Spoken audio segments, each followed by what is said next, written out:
Welcome back to the Fantasy Endgame. I'm Pierre, he's Chris, and we're here to talk fantasy football. It is now week 12. I mean, it's like fantasy playoffs are around the corner.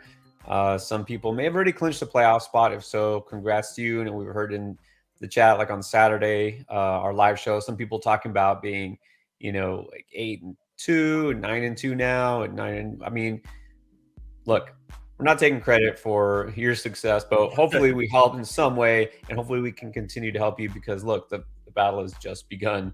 Because if you don't set the right lineup and you don't pick up the right players the rest of the way, your regular season record actually doesn't matter a whole lot. In fact, Chris, I would argue that sometimes the waiver wire pickups that happen right now in the next couple of weeks, and if your trade deadline isn't over yet, with a lot of people it isn't, these are the most important moves that you'll make. Yeah, for sure. We're at crunch time now. Like you should know. Like, do you need to win this week? Are you good? Are you looking ahead? Like it's for some of your teams. Like if you're like these 9-2 teams, 10-1 teams, 11-0, 8-3, you shouldn't be overly concerned with this week. Like you shouldn't be concerned with like, oh, I have a guy on bye this week, so let me go. Like no, you should be thinking about like, can these players help me weeks 15, 16, 17. So, yeah, definitely different mindset this time of year for sure. Yeah, and we did about a week and a half ago, got the running back handcuffs video for these backup running backs that, look, you're not going to start. They really don't seem to have any fantasy value right now, but they could. And in fact, they could have massive value if, hopefully not, but, players get injured, especially running backs. We've seen it happen all the time. And, of course, the obvious cases like a guy like Alexander Madison, but there are others too. So anyways, look ahead, look at schedules, look at your needs, look at who's out there on the waiver wire. So we're going to help with waiver wire decisions because, of course, on Tuesday night, that's when a lot of leagues do run their waivers. So you need to make those claims now. We'll also help you with trade questions. A lot of you still out there active in trading. So, of course, we'll help you with that. Now, a couple of ground rules to set first for those who may be new to the chat or just forgot. First of all, we will try to answer as many questions as possible, but realistically, we can't get to them all. If you use the super chat feature, we guarantee we will answer that question. And of course, we'll do them in order that they're received. But just so you know, if that's what happens, that's why. Super chats will come first. And again, try to get them in order that they are received. If you also want additional help, we do have a Discord. It is completely free, and you don't have to wait for your turn here on the live chat. You can just go ahead and put a comment there any time of the night or day. We're as active in there as possible on a daily basis, but we have also our amazing community members who are there and active and also willing to help. And you can get the pulse of the crowd instead of just us. That's the idea. We're trying to build a community here, so we can kind of help each other. And then also don't forget that we have a Patreon. If you want to join, patreon.com/fantasyfootballendgame. And I believe links to all or most of those things are down below in the description on YouTube here. The patrons get also weekly rankings, which will be coming out probably right after this show of the early rankings. Got to get them in early this week because we got 3 games in just 2 days from now, less than 2 days at this point. So, we're going to get early rankings in, breakdown of waiver wire, not just the waiver wire video. I recommend usually about 5, maybe 6 players that I like. Well, the patrons will get a full breakdown, basically a whole article with a couple of players at every position, including about 5 or 6 running backs and receivers, depending on how many good there are this week, and full explanations of each. So that's some bonus content there. And of course, all off season long stuff that we will be doing. Anyways, you might want to consider joining. It's worth it. Yes. All right. And finally, if you haven't already, you can hit subscribe, hit that notification bell. Then you'll know when we go live as soon as it happens. And of course, we'll see you on Saturday night because that's when we do our big start sit show. But let's get to the comments, and let's start with one that's only appropriate. It's the Bus. What's up, Bus? Good to see you. Always with us. You wanted to be first. All right. Sarp Erden, any news on Jamar Chase? Good question. Very good question. Yeah, actually, on Sunday morning, Ian Rappaport, who's an NFL kind of insider guy, reported that he's off crutches, and they're hopeful. I think they said hopeful that he'll play week 12. Not a for sure thing, but the fact that he's off crutches is a good sign. Week 12, week 13, I think we're going to see Jamar Chase in one of those weeks, which is perfect, right? Because you probably don't need Jamar Chase right now. Like if you've had Jamar Chase this whole time, I mean, maybe you do. Maybe you're fighting for a win and you need him back. But if you don't, you can wait. Okay, comes back week 13, let's say. You sit him on the bench, make sure he gets through the full game, make sure he looks okay, and then, you got him ready to go for the playoffs. Yeah, I think it's a stretch to expect him to play. And even if he does play this week, it would be very limited, and I wouldn't trust him. So I wouldn't count on him. But yeah, should be good, I think, for next week. But again, you just have to keep monitoring your progress there. Another good question here from Sarp. How do you feel about Cam Akers? Now that Darrell Henderson, the second veteran running back released just in the past week, of course, Melvin Gordon, and now we got Henderson unceremoniously dropped. But still, I mean, come on. It's the Rams. Not only that, Darrell Henderson had like 2 carries and 1 target last game and played like barely any snaps. Like it's not like Darrell Henderson's, like Melvin Gordon was kind of like the 1A or like the 1B, however you want to look at it. Darrell Henderson's like the 1Z. You know what I mean? Like barely involved. So it doesn't do anything for me for Cam Akers. It doesn't move the needle at all. Look, Sean McVay's never really liked Darrell Henderson. He kept trying to find excuses not to play him. Even when guys were hurt, he would bring in somebody else. They brought in Sony Michel last year. Now Kyron Williams played 2 games, and then he's like, yeah, you're good enough. Let's get rid of Henderson. I mean, look, Cam Akers did have his best game of the season last week, but that's not saying much. That's just because he had done nothing. So no, you can't be starting Cam Akers unless you're in a really deep league or a really desperate situation. And there's no teams on bye this week, so you really shouldn't be that desperate. Yeah. Monty Keel. Okay, who to sit between Najee, Monty, Walker, and Ramondre? Man, you got some good choices.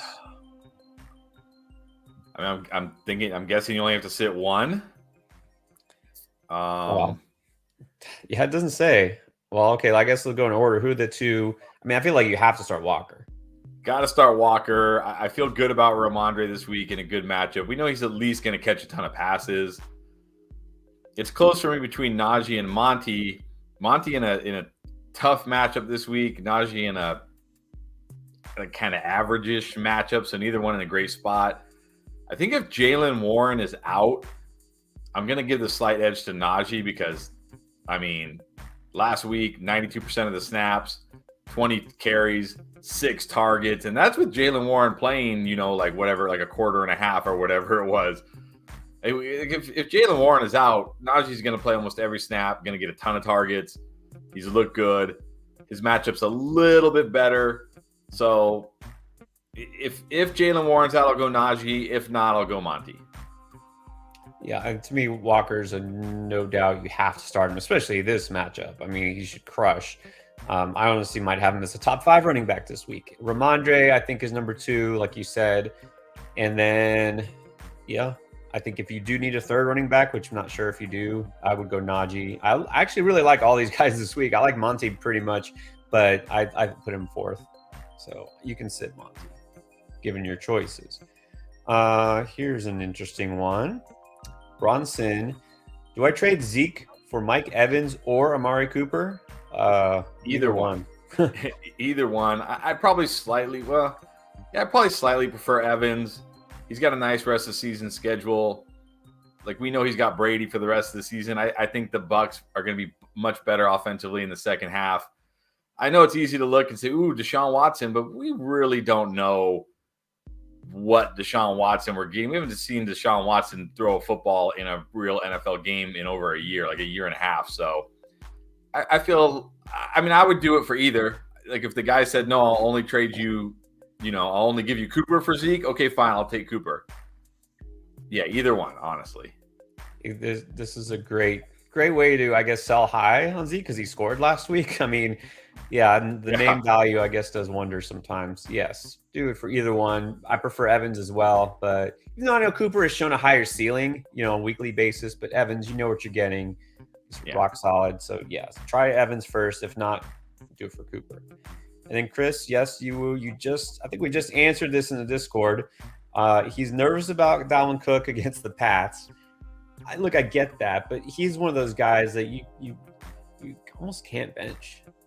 Yeah, I mean, unless you have like two, if you've got like Kenneth Walker and Travis Etienne or something like that, or you've got, Saquon and Walker or Saquon and Etienne, whatever, some combination like that, or, where you've got two, no doubt like top 8 running backs, then yeah, you pretty much have to play Dalvin Cook. I mean, we've seen it, like he can always score a touchdown. He can always rip off a long run. So I know it's not the best matchup, but you still got to roll with Dalvin Cook in most cases. Yes.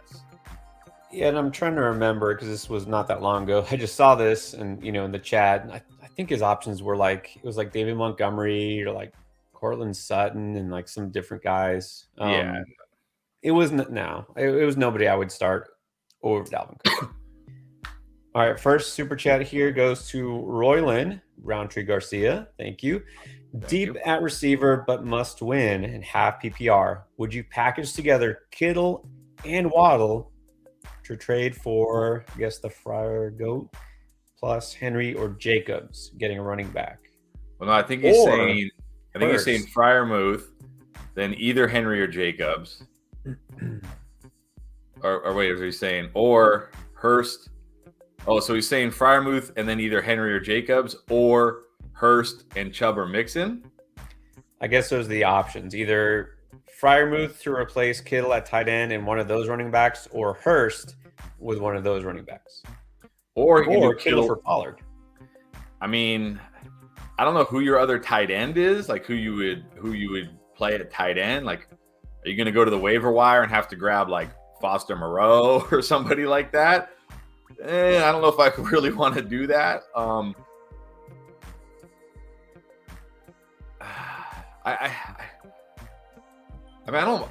like that Kittle for Pollard trade the best because you're keeping Waddle, who's a stud.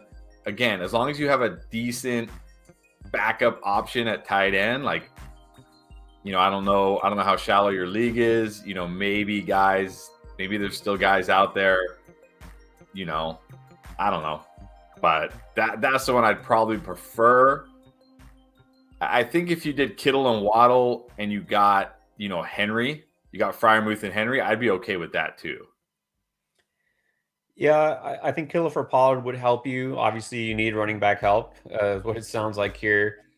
And half PPR, yeah, getting that stud running back. And if you're deep at receiver, which you say you are, and you can trade Waddle, I think that's fine. That's pretty close swap to get a stud like Henry instead of Waddle. I like the first deal the best. I like Freiermuth better than Hurst, is what I'm saying. And then I'd rather have one of those two running backs instead of Chubb or Mixon the rest of the season. Definitely. So, yeah, I think if it were me, I'd rather have Freiermuth and Henry. Yeah. All right. Yeah, great. We'll see. Hopefully that works out for you. And then the baby cow is back. All right. Walker and Lamb for Diggs and Monty. Ooh. I don't know. I don't think I like this. Yeah, this is a big boy trade for sure. But I feel like, I mean, yeah, you're getting Diggs, but I don't know, like, but the drop from Walker to Monty to me is too big. It's too big. Yeah, because Walker is certified like RB1 at this point, and Monty really is RB2 at best. I mean, he's never going to be, that same ceiling. And Lamb for Diggs, this is really not that big a drop off. Yeah, I want the Walker and Lamb side. Yeah. And honestly, I'm not sure how this helps either way. You're trading a running back and receiver for running back and receiver. So it's only if you really, for some reason, feel really good about one side than the other. I don't. So I wouldn't do this. All right, let's go to Joe Castles, El Guapo himself.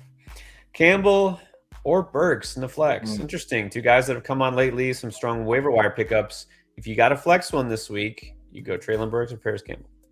This is the ceiling versus floor. Campbell in a really good spot this week. I feel very good about him as far as like he's probably going to give you double-digit PPR points this week. But is he going to go for like 100 yards and a touchdown? Probably not. Whereas Burks could do that, right? Burks could do that when he went 100 yards last week. Didn't score, but he could always score, of course. But Burks could also, it's the Titans. It's, they could throw it 20 times and he only gets like 3 catches and then you're left with nothing. So I don't know. I mean, I'd probably go with Burks because I like to shoot for the upside, but I definitely could understand it if you want to go with Campbell and just take your safe 12-ish, 13-ish points. Yeah, I'm going Burks just because, like you said, you're throwing a guy in the flex. These are both kind of iffy propositions. You don't really know what you're going to expect. I go with a guy with the ceiling. Burks obviously showed he's the number 1 receiver now in Tennessee. And it's not a great matchup per se, but again, Cincinnati might be more effective at kind of shutting down or at least limiting the run because they're pretty good at run defense. Yeah. Tennessee might be forced to pass more because Cincinnati is pretty good offense. So I feel a little bit better about Burks upside wise. So that's who I would go with. Justin Ross, trade Hurts for Tua to stack with Hill. Even I no. Yeah, I get wanting to stack. I understand like the upside, like but at the same time, you just want the better player. And no disrespect, Pierre, but in fantasy, Hurts is the better player, and especially when you look at the playoffs and you see that Tua has to go on the road to Buffalo and on the road to New England in the fantasy playoffs. Like, I'm not saying you're going to sit Tua in those games, but you're going to be pretty nervous, with Tua in your lineup when he's, going to New England on the road or going into Buffalo on the road. So I prefer Hurts over Tua. I'm not making this trade just to stack. I want the better player, and that's Hurts for fantasy, so I'm taking Hurts. Look, I've said this for a while. We've talked about Dolphins' schedule during the playoffs is tough. Tua has been great. Tua is great. But to Jalen Hurts, he's a top 3 quarterback for fantasy. That's not going to change. So, no, I would say this is the time, maybe not right now, but maybe next week. If you can do a trade, if you have Tua, you trade Tua for a guy like Hurts, maybe because he hasn't put up huge games. That's what I would do. But this isn't the time to trade for Tua. And no, I'm not trading Hurts for anyone. Well, maybe Patrick Mahomes or Josh Allen. That's it. Yeah, I'll trade for Ramu, welcome back. Ramu Chanalasi. Opinion on this trade. Okay, JT and Palmer for Najee and Waddle. I want the Najee and Waddle side. I mean, look, I definitely prefer JT over Najee, but if Najee's going to be at least this good, and he's not going to score 2 touchdowns every week, of course, but if he's actually running well, he's getting the volume, I think he can at least make the gap between him and JT close enough. Look, Josh Palmer, I get it. He's coming off a big game, but there's a huge gap between Jalen Waddle and Josh Palmer, week to week, matchup to matchup. And especially when Mike Williams does get healthy, that's really going to hurt Josh Palmer. I prefer JT over Najee, but I way prefer Waddle over Palmer. So I'll take the huge wide receiver upgrade for the kind of running back downgrade. And this is one thing that I guess it was a week too early, but Palmer was looking a guy like might be droppable before last week because all their receivers are coming back. But then, of course, Williams didn't he come back and then got hurt right away. Keenan Allen wasn't full go. Gerald Everett was out. So Palmer was the guy, right? Palmer was the guy, and he had his huge game. But he's not going to be the guy the rest of the season down the stretch because Keenan Allen is back. And even if Mike Williams misses this week, he will come back, most likely.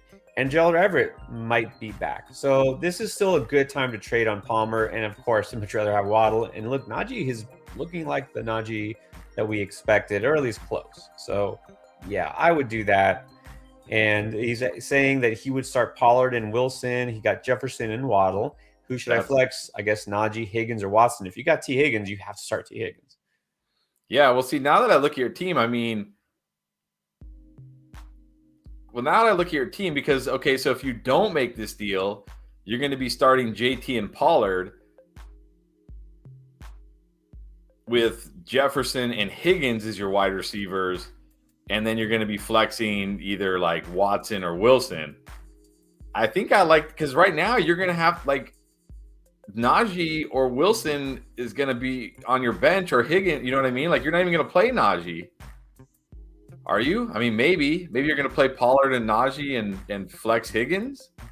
I guess Well, I that's still what he's like saying. He's a flex option. You would flex T. You could go T Higgins over Najee Harris, right? Oh, for sure. And honestly, I know this week I would probably flex Jeff Wilson over Najee Harris, or play Jeff Wilson over Najee Harris because it's Houston.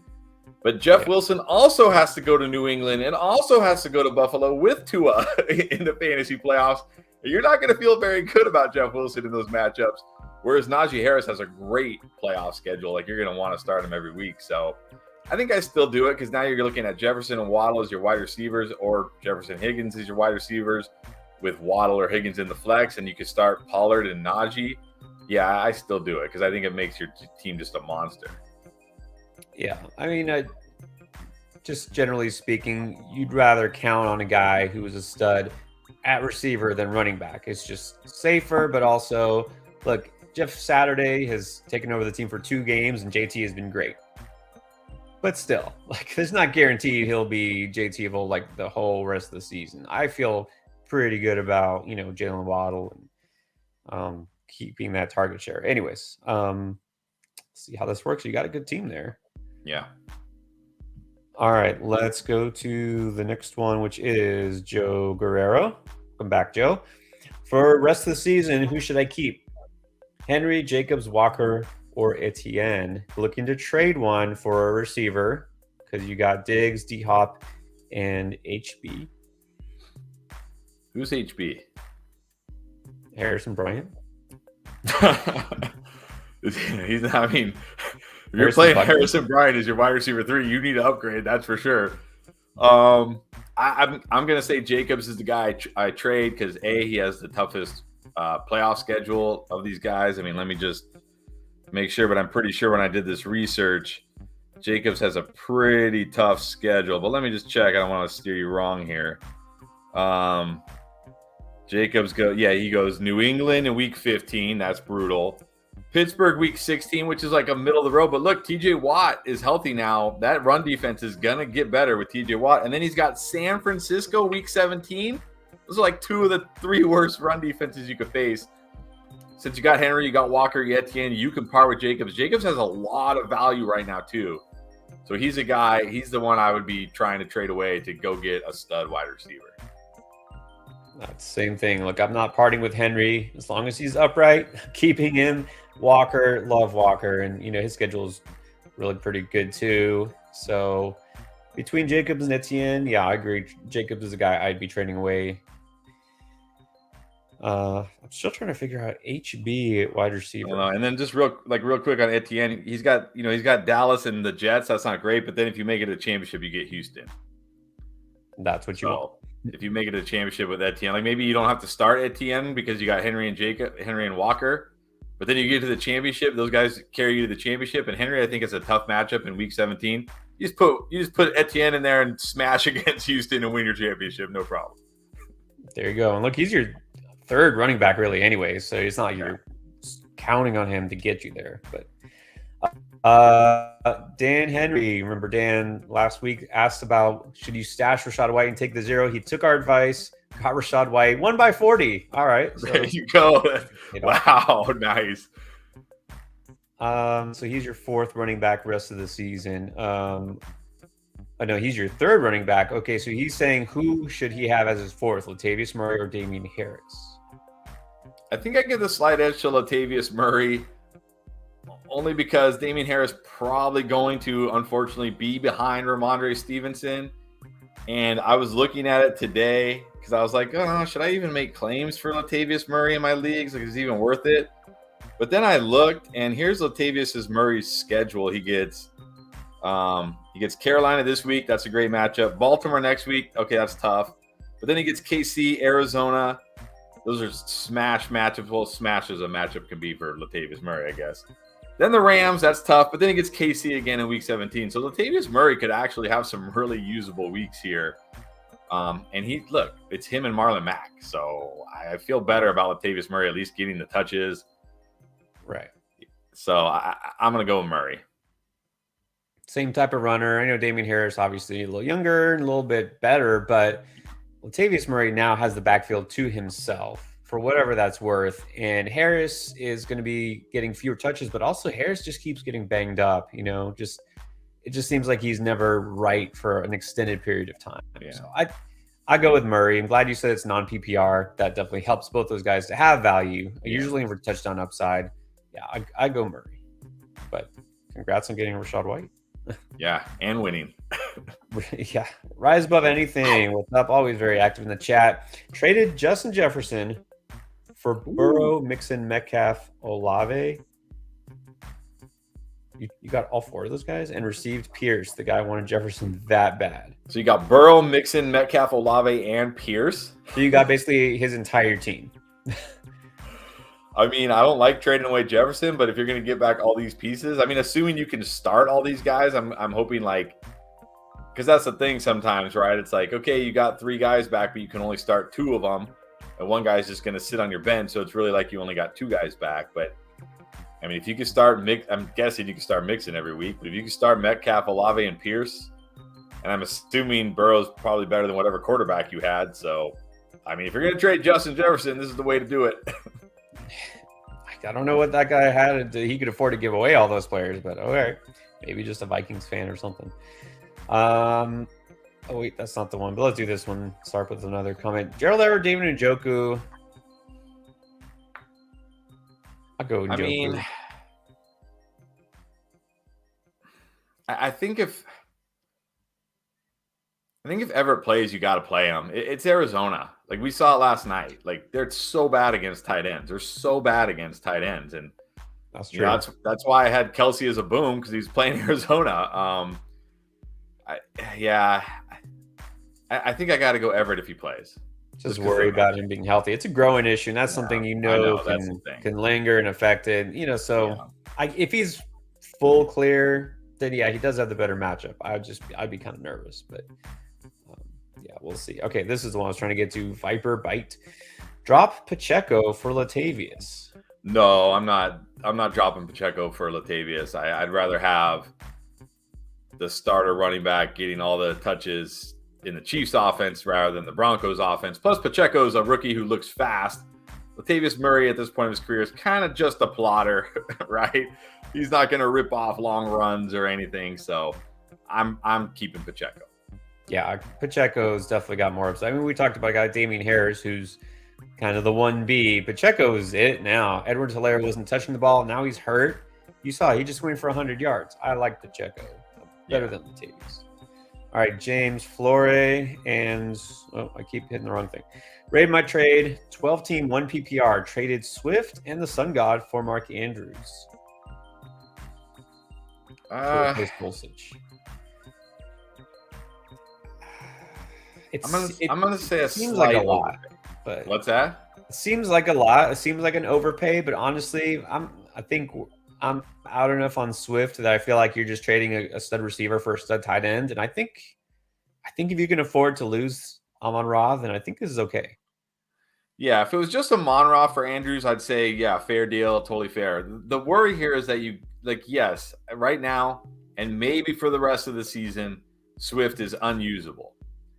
But you gave up Swift for nothing, and there is that small. It's not like Swift has no talent and we've never seen him be good before. You know what I mean? This isn't like saying you traded I don't know, somebody who has Marlon Mack, right? Who has almost no path to fantasy, to being great in fantasy, right? Almost no path. There's at least a path for Swift. Will it happen? Probably not, but there's at least a path. And look at all the guys we've said this year it won't happen for, and it's happened for them, right? Think about early in the season, Travis Etienne, it was a bust. Najee's been a bust for 9 weeks. You just never know when all of a sudden boom, he's DeAndre Swift again. Like, I'm with you. I'm with Pierre on this. I don't have a lot of confidence in Swift being great this year, but the fact that there's a chance and you gave him away, you just gave him away. Like, you didn't get anything in return, because really this should have just been a Monra for Andrews. That is more than fair. Like, shouldn't have had to include Swift. So I'm going to say a slight overpay only on the off chance that, Swift does become what he has been in the past or what we thought he would be. And then you're really kicking yourself that you traded away Swift for nothing, basically. I mean, yeah, you never know. Like, Jamal Williams gets hurt tomorrow, and then all of a sudden they're like, all right, let's just run with Swift. I mean, things happen. So it was a slight overpay. I feel like you're not going to regret this necessarily, but you also probably could have got like something else back. But I think you'll be okay. Josh Rust, Higgins over Jeff Wilson. We're getting a lot of Jeff Wilson questions because, of course, going against Houston, but you put him over a guy like Higgins, I don't think you can do that. I can't, even in a good matchup. But Higgins gets Tennessee. They're like bottom three. Christian Watson just torched Tennessee, and he barely got the ball. He barely even got the ball thrown to him. I just don't see how Higgins doesn't smash this week against Tennessee. So, I know it's hard to bench Jeff Wilson. Is there somebody how do you have Higgins in the flex? Like, who are your other people that Higgins or Jeff Wilson is your flex decision? Like, that's like, maybe there's another wide receiver I don't like as much as Higgins that you could bench and flex Jeff Wilson. I don't know, because I really don't want to bench Jeff Wilson either. No, you don't want to bench Jeff Wilson, but come on. T. Higgins, do you remember T. Higgins just had like 9 catches for, I think, 148 yards, something ridiculous. I mean, you can't bench T. Higgins. No, you can't bench. You can't. And then this matchup, no. Yeah. So, Schuster Woo, welcome back.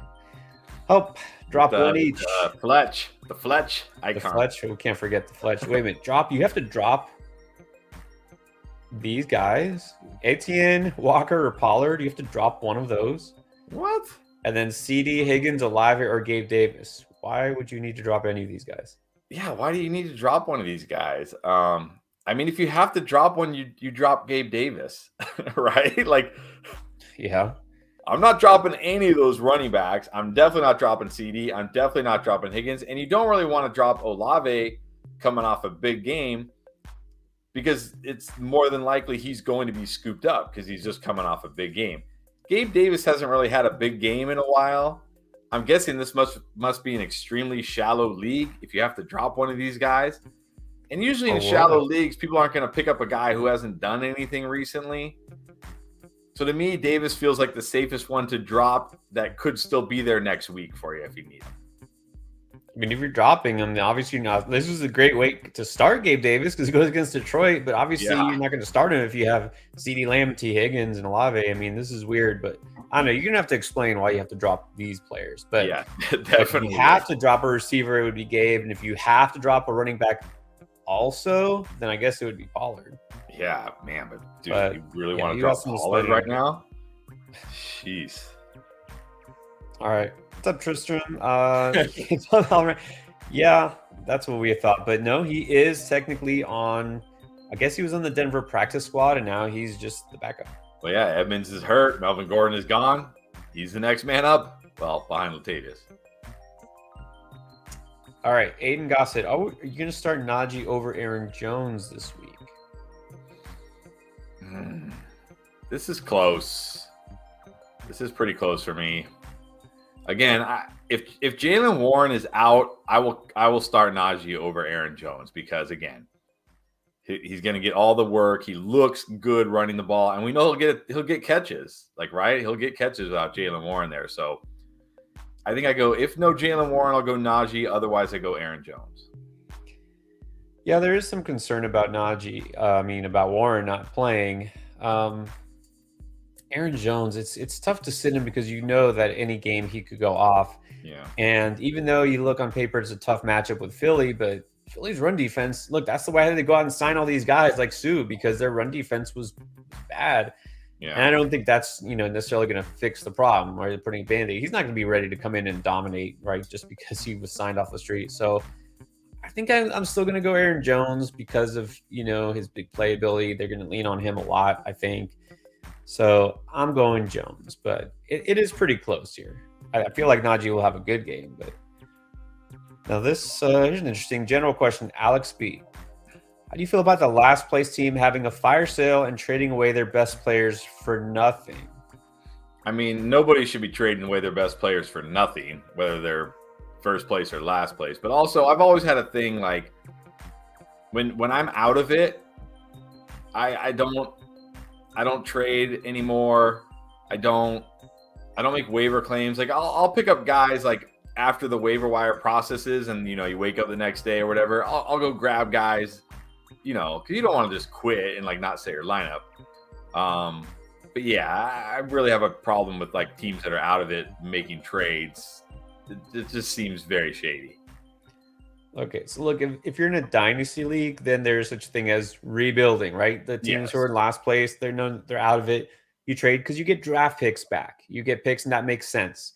If this is just a single season redraft league and the guy is just trading away players for no reason, that's BS. And that actually, those are trades that should be just vetoed or canceled. Yes. That's where the commissioner should step in and just say, no, this is not right. Because then you're basically messing up the whole equilibrium of the whole league. And it's just it's not fair. Like if it's like, okay, every team gets a player from mine and like trading, that's probably not what's happening. You know what I mean? A lot of times when this happens, then whoever's that guy who's having the fire sale, they'll give it to his buddy or, his girlfriend in the league or whoever. That shouldn't happen. So there should be some intervention here for sure. Definitely. That's what a good commissioner should do. Good commissioner should go in and veto them or undo those trades or whatever. Yes. All right. King Wrecker. He wants Josh Jacobs for Sun God and Montgomery. What do you think?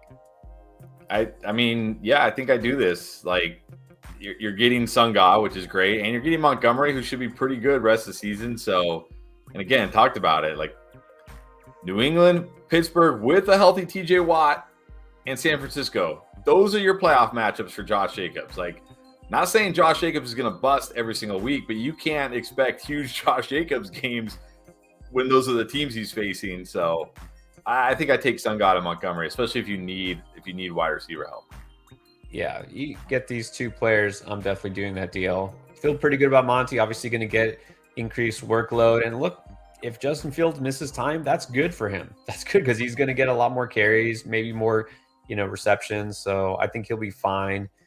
I would take this deal. This is a hard no here. I'm in desperate need of a QB, T-Moa. Will you trade Waddle for Jimmy G? This is the definition of buying high, right? This is like that stock that for 10 years has been like, $20 a share, and then something random happened and it flew up to like $100 a share, and that's when you bought it. And it's like, just like you're gonna get crushed when it drops back down to 20, right? You're about to get crushed. Yeah, no, do not. Just grab a QB off waiver wire if you have to. Don't trade Waddle for Jimmy G. And someone down below, shout out Zach Rocha, said you might as well just pick up Sam Darnold off waivers. Yeah, I mean that's desperate, but still, I would do that before I would trade away Waddle. I mean, yes. Jimmy G, this was the first time all season he had gone more than 2 touchdowns. It just happened to be a big game for him. It's not going to happen again. Also, I saw a stat. He's thrown 4 touchdowns in a game 4 times in his career. 3 of them have been against Arizona. So maybe it was just a perfect storm last night. Yeah, probably won't ever happen again. Do not do that this year. Big Dog, would you use the number 3 claim on Pacheco? Yeah, number 3 claim. I'll use that on Pacheco for sure. Definitely. Yeah, surprised he's still out there before last week, but different leagues, different depths, I guess. We got a super chat from Damari Smith. I'm trying to see. I don't see the question attached, so we'll see if we can find it. Damari, we'll get back to you. It's probably down here. All right. If you see it before I do, then let me know. I'll take a look. Oh, I got it right here. Okay. There you go. So we got to pick 1, 1, and 1. Monty, Pierce, Connor. White, Godwin, and Olave. You know what? I think out of all those running backs, Connor's my pick this week. Yep. Connor's the pick. He's got the Chargers. He should smash this week. Can't believe I'm saying it, but I think you got to go Connor. For the wide receiver, it's pretty close between these two guys. Yeah, Godwin has a good matchup. I feel like the week off will help both him and Brady. But Olave, he's still not the one, the number one on his team, and Olave is. It's just you never know what you're getting with Olave. That's the thing. Yeah. I think I still put Olave a little bit ahead of him. Yeah, I might just go ahead and flex Godwin though, in full PPR. Well, that's true. I mean, yeah, I put Godwin over White and Monty. Pierce, it's full PPR, so you know what? You're probably just better off going with both. Yeah, Okay, because so it's full. Connor at RB, Godwin at the flex, Olave at wide receiver. Yeah, because it's full PPR. Yeah. All right. Problem solved. Oh, and I found this from Chester Wu, not dropping, not starting. I'm still not sure what that means though. Maybe he meant to say starting instead of dropping. So meaning have to bench one of each. Is that what it was? Like who to bench? But he's saying help start one of each, or not starting one. I think he means sit one out of each. Okay. I mean that would make that more makes sense. That makes more sense. Okay, well I'm gonna sit. I mean, I know it's hard to sit Pollard right now, but I think I gotta sit Pollard. I can't bench Etienne or Walker. Yeah. And I think this week I'll bench Olave. I'll gamble on Gabe Davis against the Lions. I'll gamble on that. It's the Lions, Thanksgiving. Sometimes we see a lot of points scored. Bills are comfortable. They've been, chilling in Detroit for a while now. So, yeah, I agree. Okay, so if you're just sitting one, which hopefully that's the case, I would sit Pollard and Olave as well. Yeah. All right, a couple of quickies here from the regular chat. Ice Cold Jones, time to drop CEH. That was a week ago. Yes. Yes. Yeah. If you haven't dropped him yet, you could definitely drop him now. Another easy one. Connor Mullen, Akers or Rashad White? Give me Rashad White. Like, it's Cleveland. Even if he gets half the touches with Leonard Fournette, he should be able to smash against Cleveland. And then another one from Ice Cold Jones. Pick up Akers since Henderson got cut. I mean, I guess we were dropping CEH, right? Because isn't the guy who asked about CEH? Yeah, I would do that. Really, you're just kind of like dropping CEH for CEH, I feel like. So, I don't know. I mean, if Akers is the best guy in your waiver, sure. But I feel like there's got to be, like, better. Like, did you watch Pierre's waiver wire video? Like, is Traylon Burks out there? Who else did you talk about on there? Yeah, I mean, are you looking for a running back? I'm guessing just because you're even Latavius Murray. I would pick up Latavius Murray over Akers. Yeah, well, definitely if he's out there. Yeah. All right. And then Tyler, would you trade, I guess, Justin Herbert and C. Pat for Wilson? I like that the CPAP, would you trade Justin Herbert and my CPAP machine? For Jeff Wilson, I don't think so. I don't think so. I know, like, Jeff Wilson's exciting right now. He's coming off a big game. He gets Houston. He's probably going to have another big game. But like I said, how good are you going to feel about Jeff Wilson when they're going on the road to Buffalo in your semifinal matchup? How good are you going to feel when he's on the road in New England week 17? Or it's it's flipped. I don't remember which. Either way, you're not going to feel very good about it, right? You're not going to feel very good starting Jeff Wilson in those matchups. So I know Patterson you're not going to probably ever feel good starting Patterson, but you'll feel great starting Justin Herbert at least. So I'm keeping Herbert. Yeah, I feel that's too much. I mean, Wilson will be good. He'll be solid, but we're talking an RB2 still, like a high-end RB2 maybe, but he's not necessarily going to be a league winner. I mean, yeah, we don't want to get carried away, so I wouldn't do that. Kyle, St. Brown, Higgins, Waddle need to start too. Okay, so we have to sit a stud. Which one would you sit this week? Obviously, the Sun God is going against Buffalo. Higgins, you have to start Higgins, and Waddle is going against Houston. Houston's not a good matchup. I mean, we just saw it with Washington, right? Like, but still, like I can't sit Waddle because we've seen like he's one of those guys that he doesn't need like 10 catches. This offense is rolling. I think. I mean, I don't really want to sit any of these guys, but I think if I have to, I'm sitting Sun God. Higgins, you have to start. Yeah, keep saying it. You just have to start him. I might surprise you. I'm actually, if I have to start too, I'm gonna go with the Sun God this week because thinking Buffalo's a tough matchup. Well, we thought that last week, and obviously Amari Cooper proved us wrong. But also, I feel like this is a game where he's gonna get a ton of targets. He's been getting a ton of targets anyways.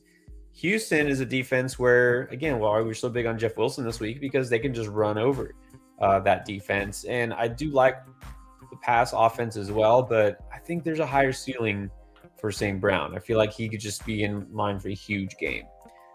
So it's tough to sit any of these guys, but I'm not going to regret it. So I'll start the first two.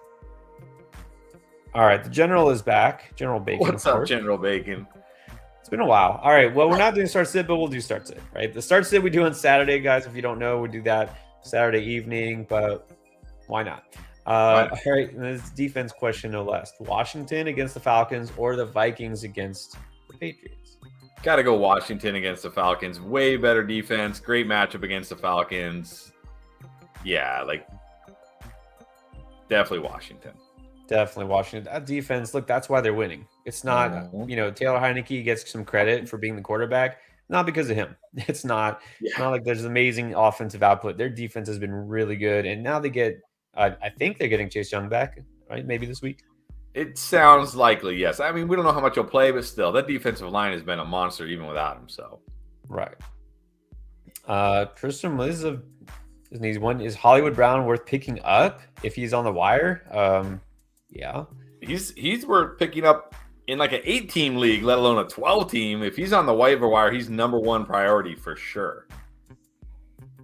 Yeah, I mean, I don't know why he would be because he's been on IR and no one should have to have activated him to drop him yet. So, yes, go pick him up right now. No questions asked. Andrew Sardality, would you rather have Pacheco or Christian Watson? Oh man. I guess I gotta say Christian Watson because the thing with Pacheco is the problem with being the running back for the Chiefs is you think you're like, oh my gosh, he's the running back for the Chiefs. And this is why I don't really like when people argue about like offenses. Like, look at the top running backs right now. Saquon Barkley in a terrible offense, Nick Chubb in a terrible offense, Derrick Henry in a terrible offense. Like, you don't need to be in a great offense to be a productive running back. You just need to get the ball a lot and be really good and get chances to score. Jamal Williams of the Lions is leading the league in touchdowns. Like, don't tell me he's in like some elite offense. The problem with the Chiefs running backs, though, is they have an alien for a quarterback. And when they get near the goal line, they just call his number because if you had an alien for a quarterback, you would call his number too. So even though you think like this is a great offense, he's going to score a ton of touchdowns. He's not, because Patrick Mahomes is going to get all the touchdowns. So I think I take Watson because at least we know Watson has that week winning upside. Like, I think Pacheco is great if you need a running back, but if you don't need one position or the other, I'll take Watson because he has a way higher ceiling. Yeah, I mean, you said it. That's exactly right. I mean, look, they get in the red zone. The Chiefs, it's going to be obviously Kelsey or like Noah Gray or some Sky Moore now. I mean, Pacheco just doesn't have as much upside because of the offense. So I'll go Watson. Yeah. What is up, Roberto? And here's the question. Tough one. Najee, Gabe, or Pollard? Oof. I mean, all good choices. I mean, look, Gabe has that ceiling, but he also doesn't have the floor. So that's I just don't think pick. I don't think you can bench Pollard right now at home against a Giants defense that has not been very good lately, not been good against the run at all. I know Gabe against the Lions could have one of those 3-catch, 3-touchdown games, but still, Pollard also can have a huge game, and he's having huge games, and he looks great, and we know he'll be involved. He's catching passes. It's a great matchup. I think I got to go Pollard. Yeah, I mean, when a guy's hot, you kind of go with the hot hand. Again, I have so much fear of benching Gabe this week because you could have that huge week, but there's no guarantee. So I think you're safe with Pollard as well. And then we have Joel Bolin. All right, Dynasty. Here we go. Love Nice. There we question. go. Dynasty question. Drafted 7 receivers. Got Lamb, Kirk, Devontae Smith, Collins, Elijah Moore, and Pickens. Traded Dobbs for Renfro. Wow. Got Mike Williams for 2 running backs and a tight end for Foreman. Okay. Looking to deal 2 or 3 receivers. Okay. So he's saying, who should you deal? Well, in Dynasty, it kind of matters where you're at. I mean, what we see your receivers, but we don't know the overall state of your team. Are you building to win like this year? Or are you building to win, a year from now? But I guess just in a vacuum, if you're going to trade, who would you trade? I mean, you can't trade Elijah Moore. He's got no value. I mean, maybe he still has a little, yeah, but his value is really low even in Dynasty. Mike Williams jumps off the page to me because, you don't want to trade Mike Williams if you're going for the championship this year because when he gets back and healthy, he's going to be a beast. But he's going to be, 29 next year, I think. I don't even know if he's under contract next year. Or maybe next year's the last year of his deal. So he's the guy that, he's the one that stands out the most to me because he has, if you trade, you can go to a contender who's trying to make a run this year, and maybe get a draft pick, maybe get an early, maybe get a late first next year, maybe a couple seconds, something like that. Or even get a younger wide receiver who maybe hasn't, broken out completely yet. Who maybe the person's like, hey, I'm trying to win now. I don't care. I can't wait for this, a year or two for this guy to break out. So he's the one that kind of stands out to me. Then the other ones, I mean, you don't want to trade Lamb. You don't really want to trade Kirk. You don't really want to trade Devonta Smith. You really don't want to trade Pickens right now. Well, to me, the one that stands out, to me, okay, so Lamb is a must hold. You don't trade him. No. I'm looking the guy that caught my eye is Kirk because he's had some big games and he's been, the main target there. But let's not forget, they went out and traded for Calvin Ridley. They got Ridley for a reason. Next year, and then we're looking Dynasty. Next year, you're going to have a guy who is a legit number 1 receiver, or should be, in the fold. So they did that for a reason, but also, again, this is not necessarily the most prolific pass offense. So now with another pretty big mouth to feed, I feel like this might be the time to sell high on Kirk. That's a good point. So there you go. Williams and Kirk, those would be the 2 guys that we kind of picked out. I wouldn't trade Pickens either, honestly. I don't think it's worth it. His ceiling looks massive. And then Moore and Collins really just what are you going to get for them? Nothing. They're just holds at this point, right? They're still young. You never know. The Texans get a real quarterback. The Jets get a real quarterback. They're still young. You want to hold those guys. I will say, too, even though right now he really has no value because he's on IR, but Renfro, if you can get something for him in the offseason, just trade Renfro because I would take a third for Renfro and run. Yeah, exactly. Just get a draft pick or something. All right, Kyle Grove. Here we go. The starters are Geno, Jamar, Diggs when he comes back, Devontae Adams. Really? Jeez. Okay. Do you have 3 first-round picks or what? Etienne, Pollard, Johnson, Pittman. Would you grab Jimmy G? No, guys, no. Jimmy G. No. Yeah, I will say one thing about Jimmy G. He's got a nice schedule, but Geno has a good matchup this week. He's been better than Jimmy G. You're good with Geno. You're good with Geno. I'd much rather have Geno this week because Geno gets the Raiders. It's going to be a good spot for him. I'd much rather have him this week. And going forward, I mean, what's the difference? Now, this is a classic example. We've seen a couple of Jimmy G questions. He had that one game. What had he done before then? He just was himself, which is mediocre fantasy-wise. Not saying that Geno Smith has got this massive ceiling, but I'd rather have him than Jimmy G. Monique the third. Rate this trade. So this is definitely a big boy trade. Got Walker, Tua, CD, and Dulcich for Amon-Ra, Kittle, Burrow, Pollard. All right, so let's try to break this down here. I prefer Walker to Pollard. Yeah. I prefer CD to Amon-Ra, so that's 2-0. I do prefer Burrow to Tua. So that's 2-1. And I prefer Kittle to Dulcich. So I guess it's a pretty fair trade. Yeah, I guess it's pretty fair. I mean, look, one side is getting the running back and the wide receiver upgrade. The other one's getting the QB and the tight end upgrade. I'd much rather have the running back and the wide receiver, the better running back and the better wide receiver, than the better quarterback and the better tight end. Because as we've seen, unless the tight end's name is Travis Kelce or the QB's name is Josh Allen or Patrick Mahomes, every tight end and every QB will have some duds in there, some not so great games. Like, you know what I mean? So because you're getting I don't know who got which side, but whatever side got CD and Walker, to me, wins the trade because they are significant upgrades over the running back and the wide receiver on the other side. I'll take the slight to medium tight end QB kind of downgrade to get the bigger running back and wide receiver upgrade, if that makes sense. Yeah, I like the first side a little bit better. Again, this seems pretty fair on both sides. But again, unless look, if Joe Burrow does what he did last year during the last 4 weeks of the season, okay, then. But I don't think there's a big difference between what Burrow could do and what Tua could do. Even with the bad matchups, I know with Tua, he'll still be fine. He's startable. I mean, It's not like he's going to drop out of the top 12. So I think I do slightly prefer the first side. Big drop. Would you trade Evans and Judy for Hopkins? Probably not. I still like Evans more. I know Hopkins has been getting a ton of targets, but what happens when Hollywood comes back? Does he still get, all these targets, or you know what I mean? Like, it's not like Hopkins is, going for 150 yards, catching a couple touchdowns, making big plays. He's living off of volume, and volume, right? He's not catching huge passes down the field. He's not, ripping off, huge yards after catch.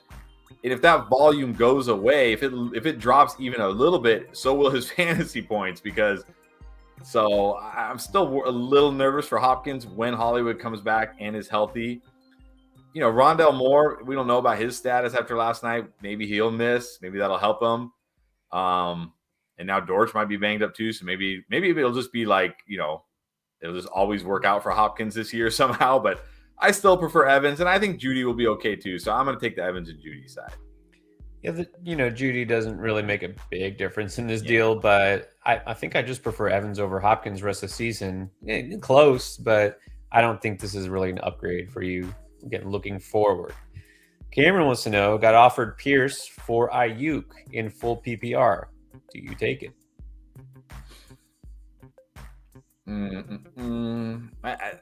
This is a classic, what does your team need, right? Like, I think it's fair. I think it's very fair. If you need a running back, I mean, I'm assuming if you can part with Ayuk, he's like your wide receiver 4 or something, and you don't need him really, and you need a running back. If that's the case, then take Pierce. But if Ayuk's like your wide receiver 2 or 3 and you're starting them every week, and now you're going to have to be starting like, I don't know, Zay Jones or somebody like the Jarvis Landry, then I would keep Ayuk. So this is the classic, like if you need a running back, take it. If you don't. Seems very fair to me. Very fair. Yeah, and I kind of look at it from the other way. Like, look, if Pierce is going to be starting for you, then yeah, take it. But if you're just adding him as like a depth piece at running back, he's like your 3rd or 4th running back. I mean, that's not really helping you. So it's pretty even, though. I mean, look, Ayuk, again, has not suffered in any way with CMC being there. And Debo Ayuk has been solid still. But Pierce is also pretty solid. So I think it's fair. But again, look at what would benefit your roster more so. All right, just so you know, we're about an hour in, guys. For those who have joined us just now or just lately, just a reminder, we're here to talk waiver wire and trade questions. We will do start sit as well if you throw them our way. But remember, on Saturday night, we go again for a full 3 hours answering all start sit questions. We'll have injury information by then. I know some of you just love setting your lineup as soon as you possibly can. Don't set it and forget it. A lot of things change between now and Sunday. And especially, though, look, we got 3 games Thursday. You might have to set some of those lineup decisions now. So that makes sense. But again, we'll be here Saturday. We'll try to get to your waiver wire and trade questions. We will do the super chats first. We will do an order. We will do some regular chat comments as well. All right. Cornish Crypto. Full PPR. Have the Sun God, got Henry and Kelsey. I need 3 flex spots. Olave, Pittman, Stevenson. I guess I mean Ramondre. Yeah. Walker, Wilson, White. Okay, so let's do that. And then the quarterback question. Lamar or Tua. So it needs 3 flex spots? Yeah, that's interesting. Okay, so I think you got to start Walker. Yeah. And then Wilson, guessing Jeff Wilson. I think I got to go Jeff Wilson this week. It's just too good of a matchup against Houston. Like, I don't know. It's hard for me to bench them, but it's hard for me to bench Pittman or Stevenson also this week. I like Pittman this week. I do. Yeah. I like him a lot. Yeah, I think I'm going. I think it was my team. I'm going Walker, Wilson, and Pittman. Although it's hard to bench Stevenson. I just Wilson against Houston. Like, how do you say no to that? I know. Well, look, I would go Wilson over Stevenson this week. Yeah. Walker, if you got Kenneth Walker, he's a must start. Like, no questions asked. Wilson, this week I go over Ramondre, but then Pittman, I'm going Pittman because I like him a lot this week as well. Yeah, I'll go and with then that. Lamar or Tua? It's an interesting question. Since, what is it, week 5 or something like that? What's the stat? Lamar has been the QB 13 in fantasy. It was funny. The stat that they did was like since like weeks 1 through 5, like Lamar was like the QB1, and then weeks 5 through 13 he was like or 5 through whatever 11 or whatever it was. He's like the QB 13, and I'm like, him and Justin Fields switched bodies in week 5, right? Like, that's the only explanation here, because Justin Fields weeks 1 through 5 was absolutely horrible, and then all of a sudden he became like the best quarterback. Like, I'm like, they swapped places, didn't they? They absolutely swapped. They fooled us all. I think I go Tua this week. I know Houston's actually been good against the pass, but still, he's got the weapon. He's got Tyreek. He's got Waddle. He doesn't have to like chuck it down the field. He can just get the ball in these guys' hands, and they can like take it to the house. I go Tua. Going Tua as well, and you'll see it. Those of you who are patrons in the rankings, going to have Tua ahead of Lamar Jackson. You know, we've seen, even with a run-heavy offense, even with a kind of a run-first quarterback, you need weapons, right? Nobody's scared of the passing game there when their number one receiver is Demarcus Robinson, guy who was released by the Raiders in the preseason, and then Devin Duvernay. I mean, it's not cutting it. But even in the running game, their running backs, nobody's probably, shivering in fear when Kenyon Drake gets it back there. I mean, all they're doing is just clamping down on Lamar, and it's working. So anyways, this week I go to. All right. Let's keep going. Oh, this one is, I think we have to answer this because it is Thanksgiving week. Chunky Turducken. Would you trade Walker and Palmer for Kamara and Mike Williams?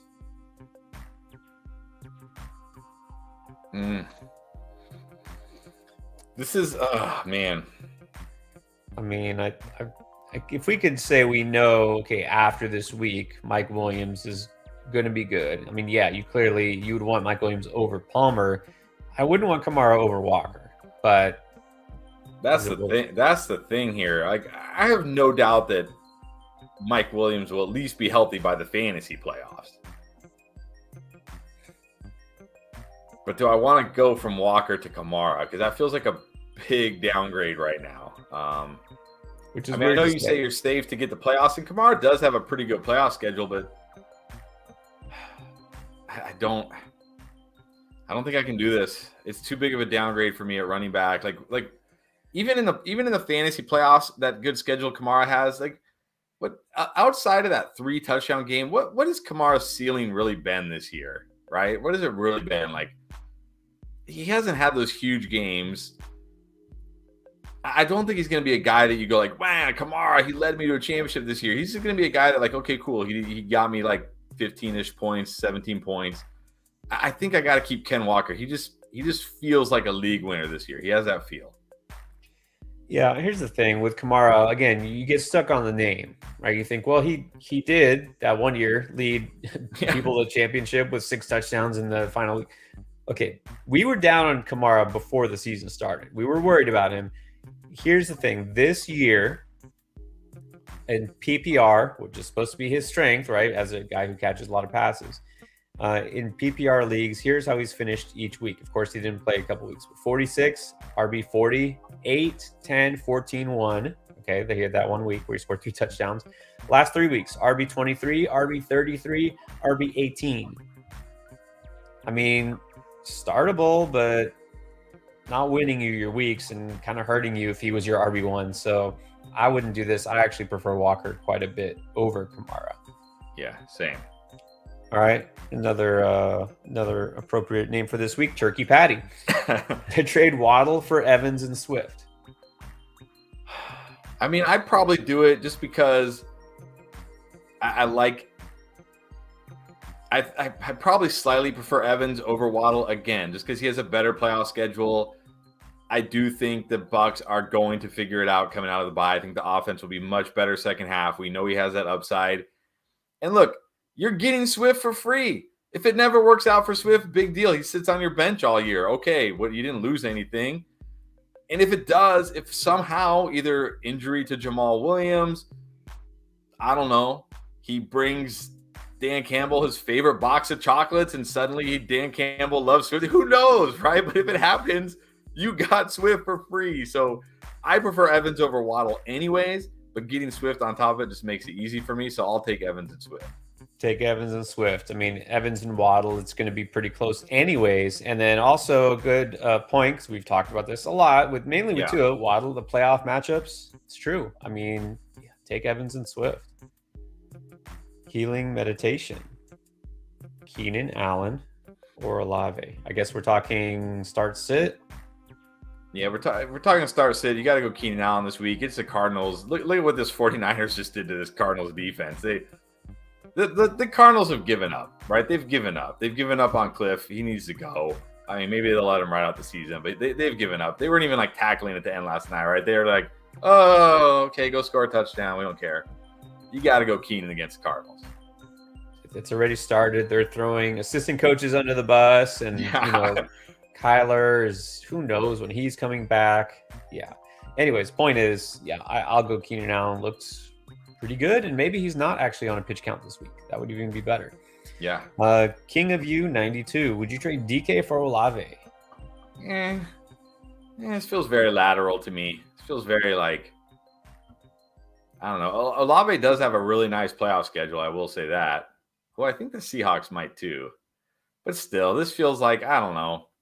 Whatever. Like I don't like I'm not trying to like make it seem like, it's just, to me, these guys feel very close, very similar. Like you're not really getting an upgrade one way or the other. I mean, I don't know. Maybe DK is slightly safer, but Olave probably has a higher ceiling. So I don't know.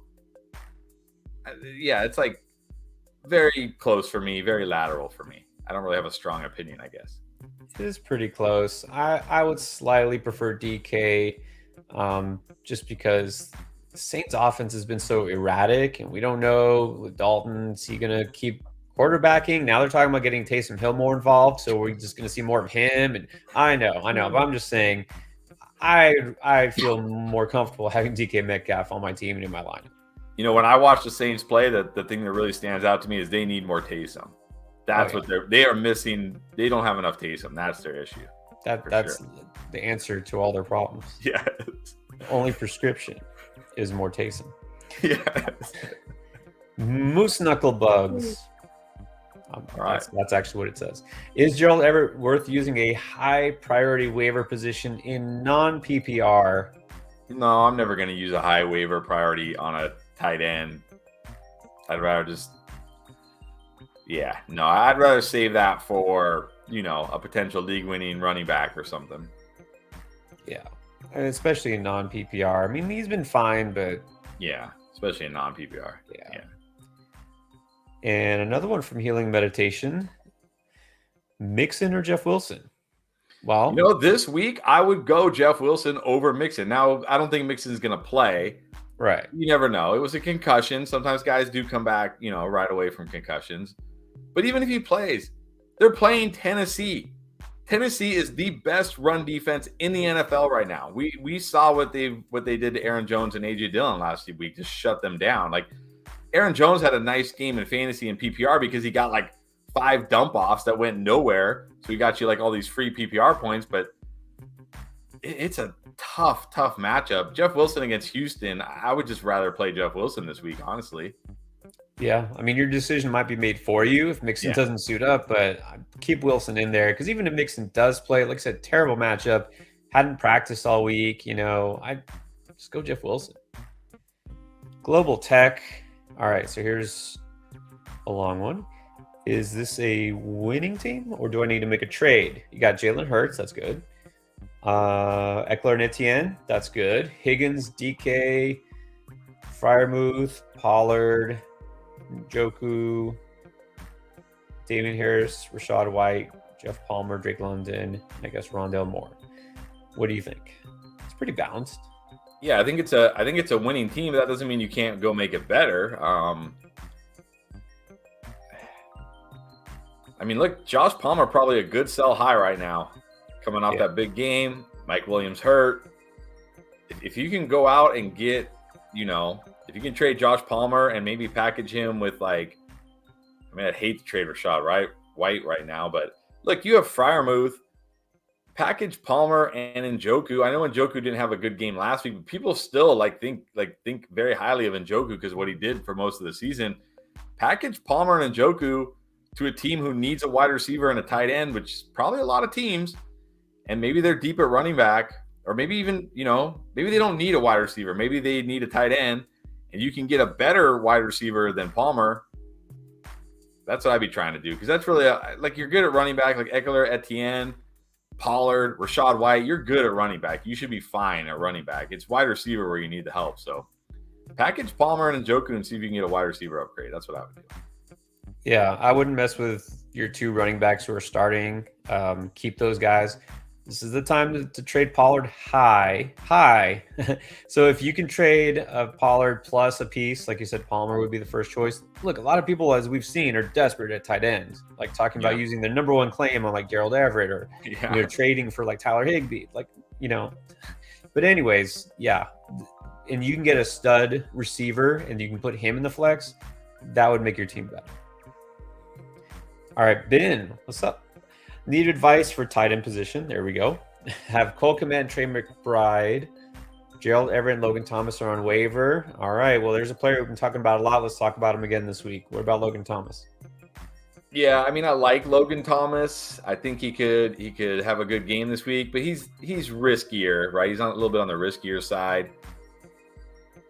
If Everett is healthy, if he practices fully all week and he's good to go and he's not on the injury report, it's just hard not to play Everett. It's Arizona. I talked about it on our Booms video last week when I talked about George Kittle.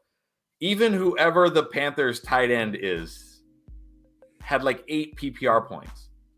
I don't think the Panthers tight ends have scored 8 PPR points combined the rest of the season. You know what I mean? The Cardinals are just one of those defenses. They're like the Seahawks. They're like one of those defenses that just get destroyed by tight ends. So, if Everett's fully healthy, I like him. But if not, I don't think I can bench Cole Kmet. I think I got to give Cole Kmet another week, assuming Justin Fields plays. Assuming Fields plays, of course. Right. That's the thing. But also, we've talked about this. Sometimes a backup quarterback and an experienced quarterback will just lean on that tight end and just target the hell out of him. So it could happen. But again, it's still, you're taking that chance. You don't have to hold McBride. I would definitely dump him for one of those 2 guys. If Everett plays, it's Everett. If not, we both like Logan Thomas this week. But you have actually pretty good options. So, yeah, if Everett is a full go, he's the guy to play. If not, there's a lot of ifs. If Everett doesn't play and Fields doesn't play, I would go Logan Thomas. Yes. All right, and nothing more appropriate than another comment from Fantasy Football is Pain. Week 11 was certainly pain, no doubt about it. Week 11, the most lots painful. of pain in Week 11. All right, so let's see what you did. Traded Jacobs and Gabe for Jeff Wilson and Waddle. Is that a dub? I think it's fair. I think it's fine. Like, it depends on team need. Like, I don't know. I would say you get a little more consistency at receiver. Yeah, well, definitely. Like, to me, Waddle, Jacobs. I mean, maybe Jacobs worth a little bit more than Waddle if you compare, like, where he ranks as a running back versus where Waddle ranks as a wide receiver. But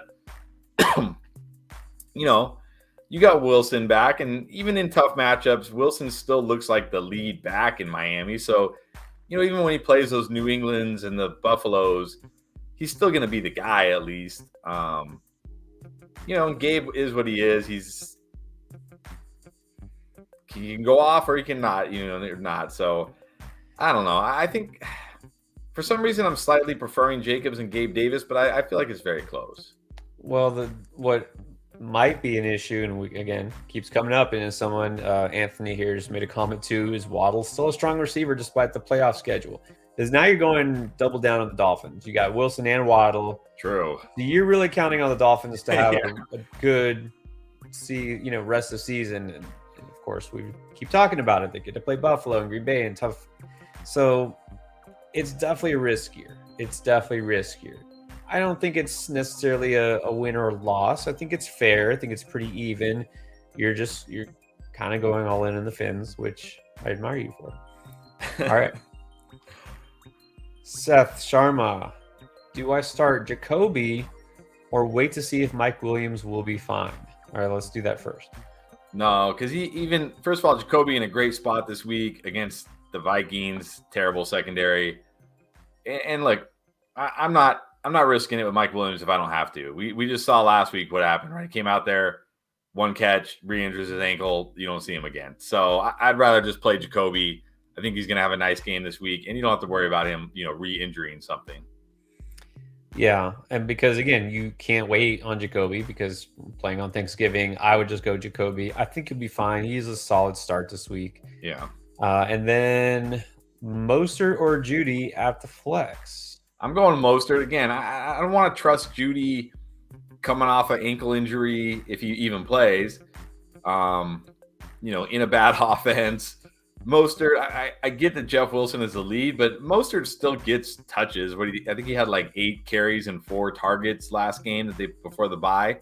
It's Houston. If he gets that kind of usage, he can score. He can rip off big runs. I'll go Mostert. I think it was with Judy again. He still has Russell Wilson as his quarterback, and all sorts of weird stuff you hear now. It's just, I mean, if there's a team that's going to be checked out from now on, it's probably going to be them. I mean, what has Judy really done on a weekly basis anyways to make you trust him, healthy or not? So I'm not even going to take a chance here.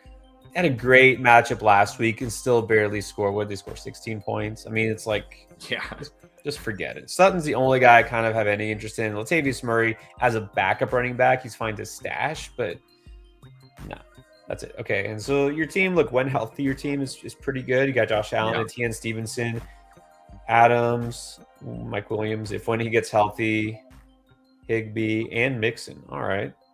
I mean, you might want to, I don't know, do you think, not knowing whether trade deadline is over for him, try to swap running back for I would definitely at least go to the waiver wire and do something like is Foster Moreau gets Seattle this week. Seattle's been almost as bad as Arizona against tight ends. Dawson Knox gets the Lions. They've been terrible against tight ends.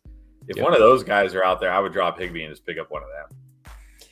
Yeah, and you don't want, looking right now, if Jerry Jeudy is your wide receiver 3, yeah. Again, I don't know if you can make trades still. If so, I would try to upgrade a receiver. But Ali H, welcome back, Ali. Full PPR, Moreau or Everett? Well, now I might just go Moreau because, again, unless Everett is not on the injury report, practices fully, and looks fully healthy, then I'll go Everett. But if there's any He's on the injury report because it's a groin, right? That's something you can, if you're just down 100%, you can definitely re-aggravate that. And I talked about Moreau, Seattle. They're right up there with Arizona as one of the worst against tight ends. They get crushed by tight ends. He's playing every snap. Now, he does block. It's not like he runs a route on every snap, but he runs a route on enough of the snaps that he will get targets in this game and in a great matchup. So if there's any doubt about Everett as far as his health, just go for Moreau. I like Moreau a lot this week too. Yeah. And, this is why we wait usually till Saturday for the start sit final decisions, because it's only Tuesday. Like we haven't had practices for those teams who are playing on Sunday. Yeah, we don't know. So for now, keep Moreau in there. If you feel really good about Everett playing his full complement of snaps, then you can swap it out. And then need a receiver and the flex. We got Sutton, Gabe, Devontae Smith, White, or Mostert. Well, I think you got to go Gabe. Yeah. Gabe. Mostert for upside, or Devontae Smith, maybe. Yeah, Mostert. I think with those options, I don't know. I know it's Houston, but I mean, if you want, like, since you got Gabe, like, you're like rolling the dice with Gabe. If you want to like take the floor, you can go with Sutton, or you can just go Gabe and Devontae and just shoot for the total upside. One of those guys should go off, if not both. Yeah, I'm probably going Devontae. I don't love. Yeah. I mean, Sutton, even in the best possible matchup, was fine, but not. I mean, there's just no, like, again, I'm just out on Denver, so I'll go Devontae. Well, Happy Paw, Fields or Geno. We don't know if Fields is going to play. Just go with Geno. Yeah. Geno's in a great spot this week. We don't even know. And if Fields plays with the shoulder, do they call all these runs for him with his banged up shoulder? Are they more careful with him? I say just go Geno and play it kind of safe in a great matchup. And the Bears have had a pretty good schedule lately. They don't have a great matchup this week on defense to get the Jets. So I think I just go Geno. Yeah. All right. Dump Kadarius Toney for Keenan Allen. Yes, Eric. Yeah, I'll definitely do that. Yeah, I mean, dump Kadarius Toney for almost anybody at this point, but definitely for Keenan Allen. Kind of surprising that Keenan Allen's on your waiver wire still, especially after coming back last week. But definitely do that. And then got Kamara for Cordero. This is Julian Jesus serving Fatecha. Is that a win? Yes. Yeah, you got Kamara. That's a win. I mean, what are we really expecting from CPAT anymore? I mean, only got 2 more carries in Algier last week. Only played less, like 40% of the snaps. I mean, yeah, Kamara hasn't been great, but Kamara at least is like, getting most of the work in his backfield and has the potential. So definitely you won that.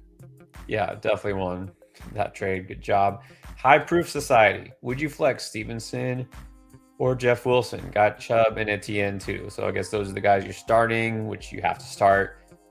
I'm going Wilson this week. I just can't bench Wilson. I mean, maybe it'll come back to bite me because, but it's Houston. If he's going to get 15 plus carries and catch a couple passes against Houston, he should smash. Going Jeff Wilson too, going for the upside. It's pretty close between these two, but again, look at the matchup. It definitely favors Wilson. All right, do a couple more regular ones here. Patrick Berry, would you start 2 of these? Olave, Godwin, Rachaad White. I mean, I think I definitely go Godwin there, and I don't know. I probably still go Olave. Let's see. It's a great matchup for Rachaad White. Like, obviously, if teams haven't started practicing yet. Like Pierre said, that's why we do the start sit on Saturday. We don't even know. If we're hearing like Leonard Fournette isn't practicing, because remember, he did injure that hip before the bye. And I know they said, they expect him back, but we've heard this before. Then it will definitely be Rachaad White. Like, right? Like, if Leonard Fournette is out, then it definitely will be Rachaad White. But assuming Leonard Fournette plays, I think I'll go Godwin and Olave. Yeah, I'm going Godwin, Olave too. I mean, feel good about White, but it's a little bit better with those receivers. A Romeo 3 has a couple of questions. Let's do the trade one. We'll save the start sit for Saturday. Traded Mixon and Mariota for Etienne, Daniel Jones, and Devontae. Is that a win? I think that's a win. Definitely a win because, Mariota and Daniel Jones are kind of like the same guy, right? They're both like, you're hoping they run for a touchdown. You're hoping they run for yards. Etienne might be a slight downgrade from Mixon, but not a huge downgrade. And you're getting Devonta for free, basically. So, yeah, I think you won. I mean, I'm hoping I don't have to start either of those quarterbacks. Unless maybe this is a super flex league, but I would prefer Daniel Jones because I think his job is at least safe. Mariota, who knows if he finishes the year. Etienne and Mixon, pretty close there. You got Devontae too. It's a win. Yeah.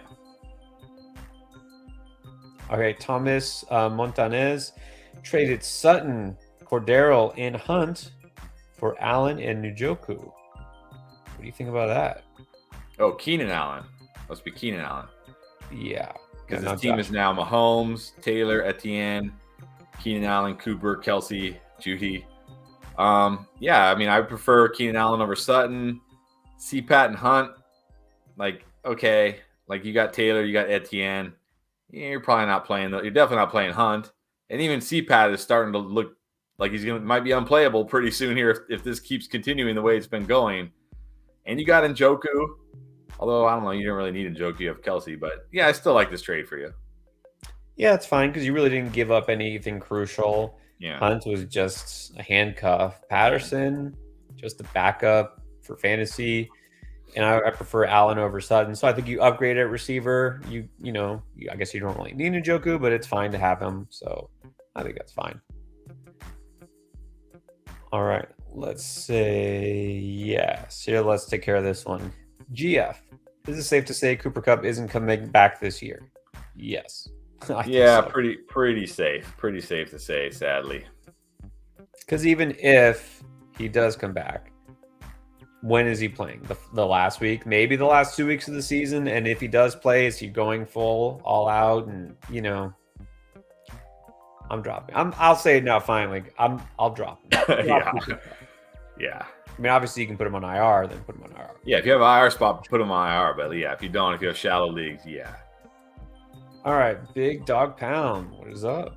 What's up, Big Dog Pound? My starting lineup. He's always with us, right? Yep.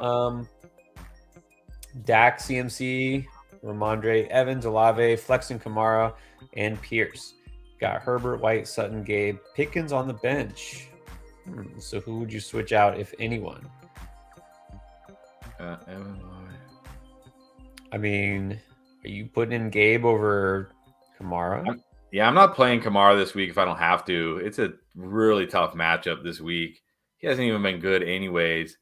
I'd rather roll with Gabe Davis, honestly. So I'm flexing Gabe over Kamara, definitely. I think that's probably it. I mean, I'll say White and Pierce are close just because White has such a good matchup. But we know Pierce is going to get all the touches. Yeah, I'm probably just going Gabe over Kamara. I'm probably just going Gabe over Kamara. Yeah, it's not a bad matchup for Pierce, so I would keep him in there. Yeah, I know it's going to be weird putting Kamara on your bench, especially for a guy who's kind of a boom bust like Gabe Davis. Like, what has Kamara done, or just went over it not that long ago? He hasn't been good for a little while here. They still got Andy Dalton at quarterback. There's a lot of questions there. They got San Francisco this week, right? So and it gets San Francisco on the road. Yeah, on the road, San Francisco. No, thank you. Yeah, San Francisco, just so you know, against running backs. And again, this doesn't always hold true, right? Things change, but you got to play matchups. San Francisco allowing the second fewest fantasy points per game to running backs on the season. Not a good spot. Alejandro Olivas. You need 2 RB and a flex. You got Stevenson, Pierce, Najee, Sutton, Palmer, Pickens, or Swift, or Pacheco. All right, so let's pick 2 running backs here. I'm going to go Stevenson and Najee. I just like Najee a little bit more than Dameon Pierce because at least Najee will catch some passes. Najee looking good. I'm going to go Stevenson and Najee for the running backs. And then for my flex, I'm going to go... I'll go Pierce for my flex, actually. I know Palmer's coming off a big game, but are we really banking on like him doing that again? That's the only question here, Palmer, because if Mike Williams doesn't play and maybe Gerald Everett doesn't play again too, going against that Arizona defense we just talked about, Arizona just rolled over, against San Francisco with Jimmy G. So I'll go. The first two running backs that caught my eye were exactly the ones that you said, Stevenson and Najee. I would say if there's no Williams or Everett, I would go Palmer. Otherwise, if Williams does play, then yeah, I'd probably go Pierce. All right, then we got Michael Barton flexing White, Campbell, Burks, Collins, or Pacheco. Well, we kind of had this one earlier with Burks and Campbell, and it was kind of like the floor versus ceiling. I think I like the ceiling of Burks better. The only thing that would change it again is if, like, again, because they haven't started practicing yet. But if it's like Wednesday, Fournette didn't practice. Thursday, Fournette didn't practice. Friday, he kind of was limited, and now they're going to check him out. It sounds like Fournette is way less than 100%. Then I'll go White, because if White's going to get like a 60+% of the touches against the Browns, he's going to smash. Otherwise, I'll go Burks. Yeah, I'm like in my mind, I'm crossing out Collins. I say no. Pacheco, not a great spot for him against the Rams. Not that they can't afford to run the ball. They can. It's just a tougher run defense. Yeah. So, and the touchdown upside isn't what you want it to be. So I would go Burks or White. The floor play is White. The ceiling play is Burks. That's how I would put it. And then Randy Cortez. Welcome back, Randy. Okay. Well, here's a good question. How much do you trust Keenan Allen this week and rest of the season? I think you got to trust him. He made it through the game. He looked good. Didn't have a huge game, but I mean, you can't be upset by what you saw. And talked about it. It's a great matchup this week. So I think you got to trust him this week and rest of the season. I mean, if you take him at his word, which is hard to do, then he said he wasn't going to come back until he was like 100% and ready to go. He came back and they limited. So I guess they played it smart. So you would think he's a full go this week and you had to play him. And then you would think that if he's back to 100%, then you shouldn't have to worry. Now, again, you could always re-aggravate it, but I think it's a little less tricky than like with Mike Williams with the ankle, right? It's really easy, especially when you saw what he did, right, to tweak that ankle. Allen, of course, it's easy to re-aggravate a hamstring, but he's had enough time. Like he really took his time. He should be good to go. So I just say go ahead and definitely put him in your lineup this week and kind of count on him as a low-end wide receiver 2 rest of the season. And then we got Diego Lujano. Welcome back, Diego. Slayton or Burks from waivers. This one is close. I like both these guys. Who do you prefer? It is close. I think I'm going to...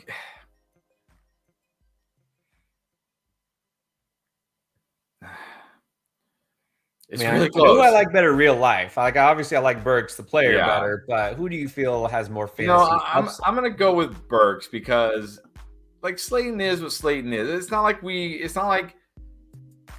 know who Slayton is at this point. We've seen Slayton for many years with Daniel Jones. Burks is a rookie. Burks, we see rookies every year in the second half dominate. Right? It's like they finally figure it out. Like the game slows down. They start to figure it out. And then we see their potential and their true. We know Slayton's potential. We've already seen it. It's nothing special, right? Maybe Burks doesn't do anything crazy in the second half, but at least the upside is there. The potential for him to be this second half rookie dominator is there. I'm going to go Burks. It's close, but I'm going to go Burks. It's very close. Look, both these guys, I feel like Slayton has a better path to targets rest of season. I mean, he's obviously the number one guy there just by default. Like they really have nobody else to throw to. And even Richie James, who now is the number 2 receiver, like he's hurt. He's questionable. He's got, I guess, a hamstring issue or something. But this is not a pass-heavy offense. Not that Tennessee is either. I mean, they're very similar situations. Burks is the better player. I mean, I guess Ryan Tannehill is sort of slightly the better quarterback. and I just feel better about Tennessee. And look, Giants don't have a super easy schedule. I think don't they get Washington twice, which now is looking like a tough defense. Yeah. Without remembering. So yeah, it's close. I think I really like them both. And then this week I like Slayton better, but I think rest of the season I'm gonna slightly prefer Burks. And then should I drop DJ Moore? Yeah, you can drop DJ Moore. You can drop DJ Moore. I'm pretty sure Sam Darnold isn't a hashtag QB upgrade. No. Pacheco, Foreman, Mostert for flex. I think I'll go Mostert. Pacheco, tough matchup. Foreman, yeah, I don't want this Panthers offense in my lineup. Mostert against Houston should have chances. Can always rip off a big run. I'm gonna go Mostert. Mostert, much easier matchup. Obviously, the best matchup possible with Houston, but Foreman, not a good matchup with the Denver defense. If there's one thing Denver can do well, it's stop points from being scored in a game on both sides. All right, Michael Martin with another one. Greg, okay, Dulcich, Hurst, or I guess Juwan Johnson at tight end this week. I mean, I think I got to go Johnson and just chase a touchdown. Like, what are we expecting from Hurst? We thought he'd be better without Chase, and he really hasn't been. And what are we really expecting from Dulcich in this offense? Like, I think he went on that, I call it a heater. He went on like that 3-game heater where he got you like 10 or 11 PPR points every week, if you call that a heater. But he's kind of, in this offense, no. I think I'm just going to go with Johnson and just hope he continues his touchdown streak. Yeah, go for the touchdown upside. Very little chance that Greg Dulcich scores a touchdown and has a big game. No. Like I said, I'm out on this Denver offense, if at all possible.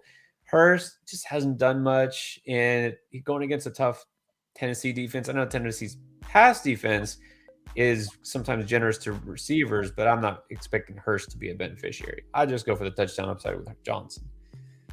And then we got David Kelly. Let me see if we can find a question. I don't see anything after it. So, it was before. You got it? Okay.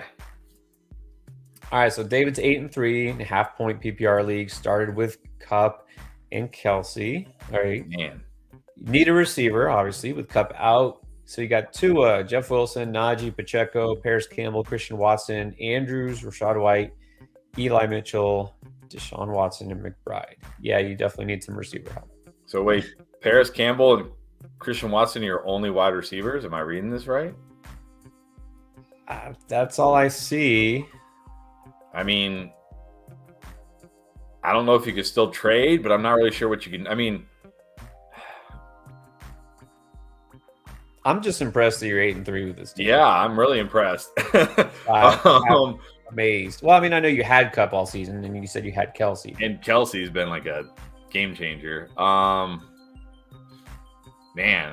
you're gonna have to work the waiver wire hard. Like you don't need Deshaun Watson or Trey McBride. No. Like if you lose Kelsey, your season's over. Trey McBride is not saving your season. It's over. So you might as well just, say, hey, Kelsey's staying healthy all year. I don't need McBride. Drop him. Is Burks out there? Is Slayton out there? Any of these guys we've been talking about? Drop Watson. Grab both of them if you need to. You know what I mean? Yeah, you need wide receiver help. Just start grabbing all the wide receivers off the waiver wire that you can. Well, and I would say, too, not knowing, again, if you can trade, maybe after this week, when Deshaun Watson can actually start playing again, trade Tua for any kind of wide receiver and then just roll with Watson, and that way you kind of patch a hole there if you can. Yeah, you definitely need to do something. And then Alejandro, so we didn't I guess the last part there said Swift or Pacheco. I guess we were choosing one of those guys. So my bad. Look, I don't like Pacheco this week, but I like him more than Swift. You can't trust Swift right now. I mean, is he going to keep scoring every week? Maybe. But if he doesn't, what are you going to get? Like 2 points? 5 points? I don't know. Got to go Pacheco. Yeah. Sorry. 5 carries, I think, last week. No. Yeah. I'll go Pacheco too, just to clarify. All right. Samuel Montero. Is Lamar Jackson still a must start? I mean, depends who else you got, but I don't think we can just put blinders on and say, well, look, I guess it hasn't come out yet, but when we do our quarterback tight end start sit this week, you guys will find out he's not in the must start category anymore. So that answers your question. Yeah, I was gonna say, spoiler alert, when our QB video drops tomorrow night, Lamar Jackson is no longer in the must start. So he's still a start. He's in a 1 QB league. You're still starting Lamar Jackson, but he's no longer one of those guys that like you just, no brainer, put him in your lineup. The thing is, like this week, how many quarterbacks are you putting over Lamar Jackson? Like, I'm not putting Jimmy Garoppolo over Lamar Jackson. No. I'm not putting Kirk Cousins over Lamar Jackson. I might do Geno over Lamar. I might do Geno because of the matchup. I might do Tom Brady. Yep, might do Brady. But again, we're not going crazy. I'm not going I'm not going Daniel Jones over Lamar Jackson. No. So depends on your options. J619 Flex Pacheco, London, Deontay, Jamal, or Ayuk. I guess we're picking one. I gotta go Ayuk, unless it's standard scoring. Even then, I might still go Ayuk. I mean, he's getting involved. He's getting chances to scoring touchdowns. I know people are going to say, Jamal Williams, leading touchdown scorer, 3 touchdowns last week. You can't bench him. But again, what is it? If he doesn't score, what do you get? You get like 6 points. Will he score against the Bills? Maybe. Did Nick Chubb score against the Bills? No. So there's a chance he doesn't. So I'm going Ayuk. I can't play Jamal over Ayuk personally. Yeah, I'll go with Ayuk as well. And this doesn't say, I would assume it's PPR. If it's PPR, I mean, Ayuk gets you that floor, which Jamal Williams doesn't. Yeah. Maybe this is the week Jamal Williams actually doesn't score a touchdown. I mean, it's happened before. He does lead the league in touchdowns, but he has had games where he hasn't scored. So and it gets you like 5 points. Yeah. All right, let's go to Anthony Cervantes. Thank you. All right, we're gonna pick 3. Got the Sun God, Keenan Allen, Godwin, or AJ Brown. Well, so who do you bench? I'm benching Godwin fairly easily here, honestly. Can't bench AJ Brown. I know he's had 2 down games, but I can't bench him. I can't bench the Sun God. It's close between Keenan Allen and Godwin, but Keenan Allen against the Cardinals, this seems like too good of a spot for him. Like, just too good of a spot. And look, he only played like 60% of the snaps last week. If he gets up to 80, 90% of the snaps this week, he could have a huge game. So I think I go Keenan over Godwin. Yeah, I'm never sitting AJ Brown. You can. That's why we just don't even look at what he did last week. He's in the must start. You cannot keep that kind of upside on the bench. And then Sun God, I feel in a big game. I'm definitely starting him. It's close. I would say maybe if Mike Williams plays, I might push Godwin over the edge over Keenan Allen, but Keenan Allen is in a good spot this week. So I right now would keep him in there. I like Allen enough. It's really close between those 2 guys for me, Keenan and Godwin. So I'll go Keenan too. All right, let's do a couple of the regular ones here. Leo Mosley has a dilemma. Gabe, Gibby, Jeff Wilson, or Michael Carter. We have to pick 2 of those. Well, I'm Michael Carter. I do like Gibson this week as well, but I like Jeff Wilson more. It's just it's Houston. It's Houston. It's like, yeah, I'm gonna go Jeff Wilson and Gabe Davis. Again, talked about it. Like, man, Gabe Davis has a chance to have one of those like 25, 30-point games against the Lions. Like, maybe he won't, but he's got a chance, and you don't want to see that on your bench. So I'm going Gabe and Jeff Wilson. Yeah, same thing. I think Gibson is fine, but again, we talk about this all the time. It's kind of a mantra. Upside wins games, wins championships. Yeah. Getting maybe 10 to 12 points from Antonio Gibson, that's fine. That's good. But Jeff Wilson has the potential. It's not guaranteed. He has the potential for a monster game. And I would rather take the chance on that, what could be a difference maker. And same thing with Gabe. We know Gabe could possibly do nothing.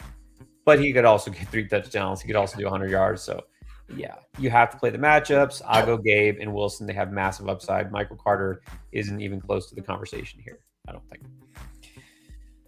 This one, X. I hate to tell you, but you might need to go for option C, which is somebody else, because it's possible neither of these guys play this week.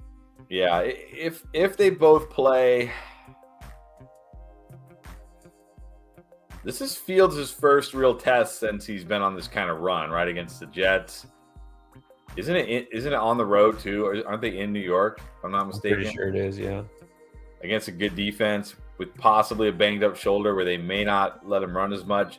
Then you got Kyler with a potential banged up hammy. He may not run as much either. But it's the Chargers. You get like one thing about the Cardinals because of their defense, they have to throw. They always have to throw the ball because the defense can't stop anybody. So if I don't know. I mean, I guess I probably still have to go Fields if he plays. Assuming they both play, I got to go Fields. Both are pretty risky this week, but I think I have to go Fields. If they both play, I'm going Fields because I mean he's running more than Kyler Murray, obviously. And Murray, that's the thing, is his injury does definitely affect his mobility. It's a hamstring. You know, the field is a shoulder. Obviously, you worry about him getting hit, and it could definitely flare up once he gets tackled. But I feel like he could put up numbers too. So I would go Fields. But again, just be prepared for another option. Yeah. All right, Luis Ortiz. Should I trade for Najee Harris? Not a bad idea. You got Henry, Stevenson, Cook, Pierce, Mitchell, and Swift. Well, you really don't need Najee Harris, do you? Yeah, I mean, how many running backs can you start? Like, you're not gonna ever start him over Henry. Probably not ever gonna start him over Cook. I mean, Stevenson in non-PPR maybe, because Stevenson doesn't get the benefit of catching, like how many points did Stevenson have in non-PPR last week? Like 6? Because you don't get those points for the 6 or 7 catches or whatever he got. So maybe you'd play him over Stevenson. Maybe you'd play him over Pierce. But still, like, you don't need a running back from what I see. So should you trade for him? Sure, but like only if you get him super cheap. I mean, look, would you trade Swift to get Najee straight up if the other guy does it? Yeah, especially in non-PPR. Like, yeah, definitely. I would try that. I mean, you never know. Some people might be out on Swift, some people might not. So, but yeah, you don't need Najee. Obviously, yeah, you definitely don't need another running back. All right. What about this one? This is from BC Gamer Kid. Jeff Wilson for Keenan Allen. I would definitely take Keenan Allen. You might regret it. Like, this might be one of those trades where you make it this week and Jeff Wilson goes for like some huge, 25-point, 2-touchdown game, and Keenan gets you like 17, and you're like, oh, I'm an idiot. But then the rest of the season, Keenan like badly outscores Jeff Wilson, and you're like, fine. So I definitely prefer Keenan more than Jeff Wilson rest of the season. Yeah, I think there's more upside because Wilson, even though he's the lead guy there, it's not like he's completely dominating the backfield. And for I don't know how many time we've talked about the playoff schedule. Yeah, I'll go Keenan Allen again, hoping he stays healthy. Ralphie is back with us. Welcome back, What's Ralphie. Up? Hurts against Green Bay or Tua versus Houston. I still got to go Hurts. It's not like Green Bay's defense. I mean, Ryan Tannehill just went 333 yards against them. Plus, Hurts can always do damage with his legs, right? Like, even if he doesn't have a huge passing game, he can run for a bunch of yards, run for touchdowns. I still gotta go Hurts. Hurts is pretty much always going to be a top 5 QB every week, for me in and out, because again, that's the one thing too it doesn't have is that rushing upside. This is why Justin Fields has been the QB1 lately, because of that. Again, I know we just talked about Lamar Jackson. Someone was asking here, Lamar or Tua, like rest of the season because of playoff schedule and all this and that. I mean, yeah, Lamar Jackson hasn't been great, but again, there's a difference. Jalen Hurts has A.J. Brown, Devontae Smith, and he had Dallas Goedert. Lamar Jackson has Demarcus Robinson, Devin Duvernay. He is a tight end as his best option, but yeah, it's different. So anyways, the bottom line is it still hurts. It has to be Hurts. How do you feel about Sanders this week against Green Bay? A little better. I mean, I always feel kind of the same about Sanders. He's one of those guys that, unless you're really good at running back, you probably have to just put him in your lineup and take whatever you get. But this week, I feel like he'll be pretty good because the Packers haven't been very good against the run this year. Even though they were really good against Henry last week, I'm not sure that's. I think that might be more about Henry than the Packers defense. But I like Sanders this week. Like Sanders, but again, you can never go too high or too low on him. He's definitely one of the most boom bust running backs, but he's been really good. Got to give him credit. They're giving him more touches, and that's the thing. That's why we were more down on him before the season. It wasn't that he's not good. They just they weren't committed to him. Well, now all of a sudden this year they are, right? Gainwell's barely been involved. Running back number 3, who they pull off the street, hasn't really been involved like it was last year. They were like giving Jordan Howard the ball at the goal line and Boston Scott. So you have to feel pretty good. And the Green Bay run defense is definitely not one to be scared of. So I think you got to start Miles Sanders if you have him. And then Carlos Valdez. All right. Thanks for watching. We appreciate you. Devontae Smith, Cortland Sutton, Treylon Burks, or DPJ. Got to pick one of those guys. I'm going Devonta Smith here. Sutton's fine, but he's just a floor play. Burks has upside but risk, but so does Devonta Smith, and I'd rather have the guy, in the Eagles offense with Jalen Hurts rather than the guy with Ryan Tannehill in the Titans offense. So I'm going Devonta Smith. Going Devontae Smith against Sutton, only in good matchups, and again, even with a great matchup, amazing matchup on paper last week, it was fine. It was just okay. I'd rather go with Devontae Smith. Burks is fine for a flex if you don't have a better option. Devontae Smith is a better option. And then DPJ, again, not going to approach Devontae Smith. All right, then we have Daniel Keenan. Needs 3 receivers and a flex. DK, I'm just going to say yes to. Sutton, McLaurin, Mooney, and then Rondell Moore. I also have Kamara, Eckler, Stevenson. Okay, well, let's start with 3 receivers. Well, the thing is, we don't know about Rondell Moore yet with that groin. So that's the thing. It's again, we have to wait for the practice reports. I'd probably just go the first 3. I like McLaurin a lot this week. I like DK a lot this week. And rather than risk it with Rondell Moore and the groin, I don't like Mooney much at all this week, especially if Fields doesn't play. So I'll just go the first 3 at wide receiver. And then at flex, I mean, you got to play Eckler. You can never not play Eckler. You have to play that guy every week.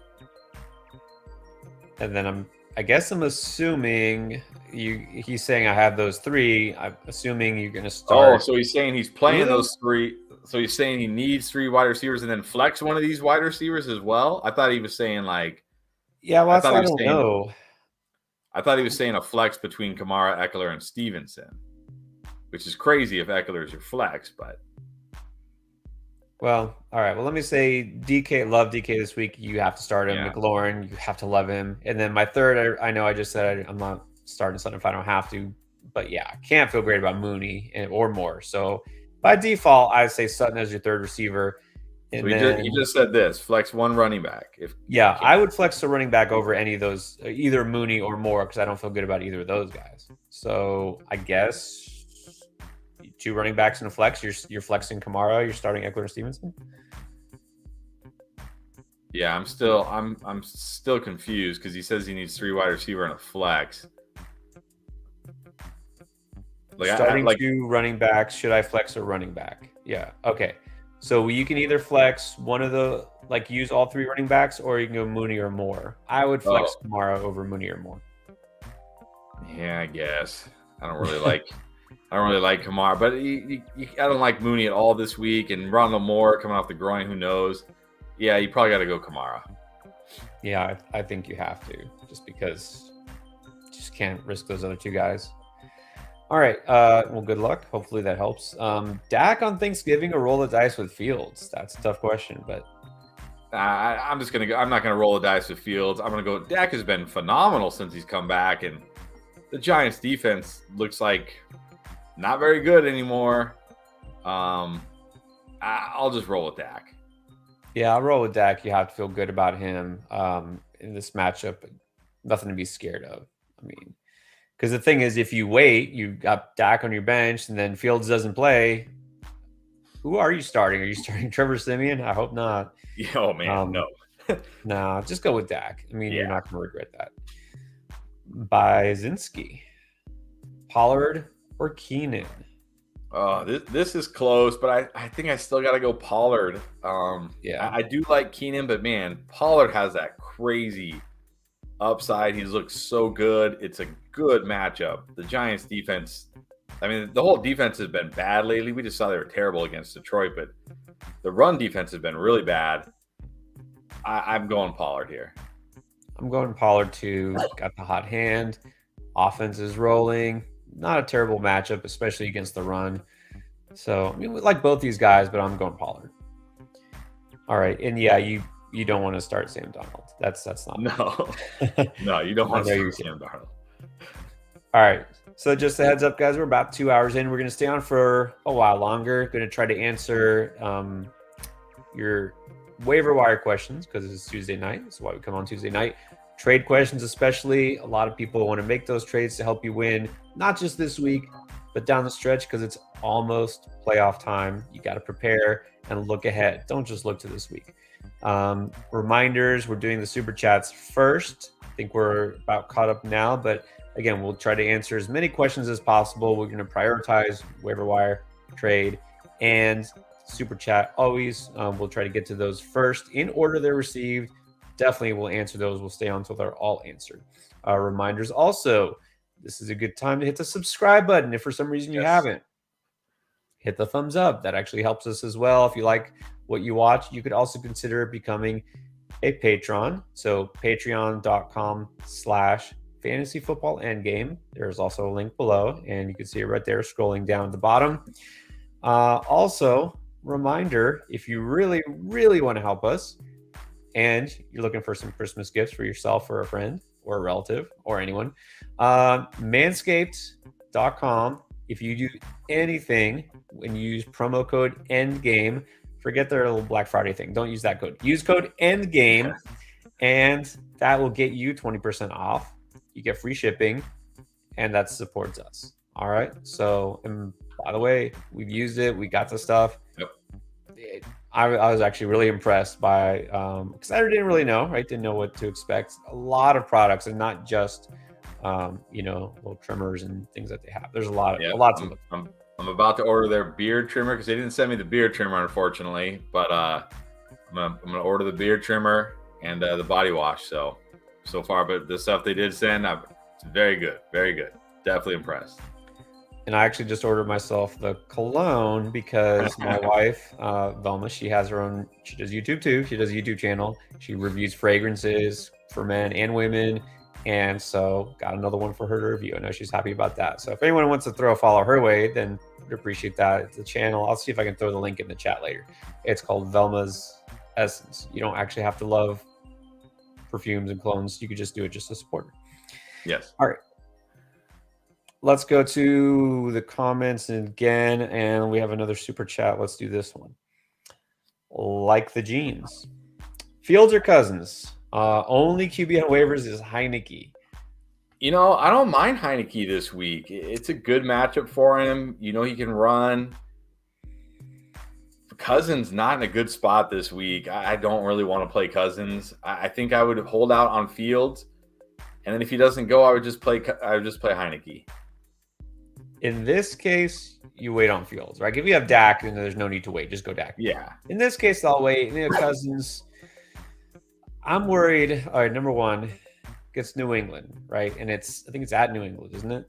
Okay, not a good spot. No, it's in Minnesota. But is it Minnesota? It's in Minnesota, but still. So that helps, but still, it's a tough defense. And then on I guess sort of prime time, all right, prime time Thanksgiving game. Kirk Cousins not at his best always. I'm worried that this is like a hangover game for him and them because coming off that loss last week, I feel like it's going to be another letdown. They're just kind of crashing. So, anyways, worried about Cousins. I would hold on to Fields. Don't mind Heineke. So I did also mention talking about the Patreon. So on the waiver wire video, I mentioned kind of my top 5 few picks for waivers who you should be prioritizing. But for the patrons. There's a full breakdown of waiver wire options, multiple players each position, and I did mention Taylor Heineke because he gets Atlanta. So he's a good streaming option. If Fields doesn't play, I would just go to Heineke. All right, and then we have one from Diego Lujano. Welcome again, Diego. Gibson or Mostert? I'm going Gibson.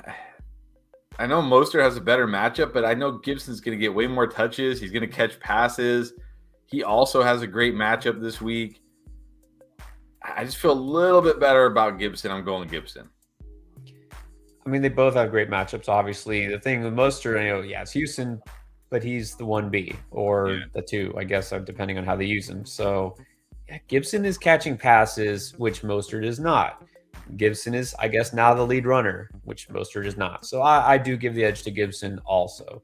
And then Boyd, thoughts, I guess, just in general? I mean, what a letdown. One of many letdowns in week 11. But, I mean, it's another great spot for him this week. I think you said it when we were doing the wide receivers, like the weeks you expect him to go off, he doesn't. And the weeks where you're like, don't expect him to do anything, he goes off. So he'll probably go off this week now because now that everybody's like going to bench him and nobody's going to start him because after last week, and then he'll probably go off this week. But it should be a good game for Boyd, but it should have been a good game for him last week too. So who knows? That's the thing. Look, going against Tennessee, really good run defense and not so great pass defense. You could see a receiver putting up numbers, but also what if Mixon doesn't play? Does that mean more points for the receivers, more targets to the receivers? So, if you look at it objectively, you think, hey, this could be a big week for Boyd. But I said that last week. So he's just kind of one of these boom bust flex options. Not a must hold, but not a must drop either. And we did have a question about Boyd earlier. I'm going to see if I can find it. Someone asked, and I was going to put it up. I'll look and see if I can find it. But anyways. And then this Trone Force, also a loyal viewer. The Bears are optimistic that Fields plays. Yeah, I did see that. I mean, we'll see how the practice goes. I still do worry that even if he plays, does he get all these design runs called for him, though, because of the shoulder? Which really, that's what he's been living off, right? Like 60-yard touchdown runs and running in touchdowns. So I still think Fields is pretty risky. But if he plays, you almost kind of have to play him, right? So. Yeah, and the other risk is the matchup. Jets have been obviously pretty good on defense, if nothing else. So there is still some concern. Even if Fields plays, it doesn't mean automatically QB1. But I still think you have to play him. I mean, who else can we get that kind of upside? All right, I'm still looking. I can't find that Boyd thing, so I'll just forget it. All right, so now we have... Help him. All right. I was looking at. I thought maybe it was chess, but it's not chess. Okay, go ahead.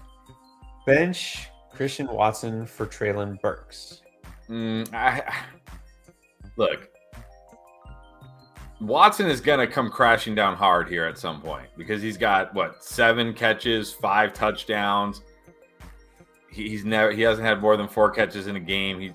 Last week was the week before was the first time all year he went over 50 yards. Like he didn't even go over 50 yards last week. But until then, he's in my lineup. Until he crashes and burns, he's in my lineup because you don't want to miss it if it's not this week, right? Like what if he catches 2 more touchdowns this week and only catches 2 passes? You don't want to miss it. You don't want to miss it. So until he crashes and burns, he's in my lineup.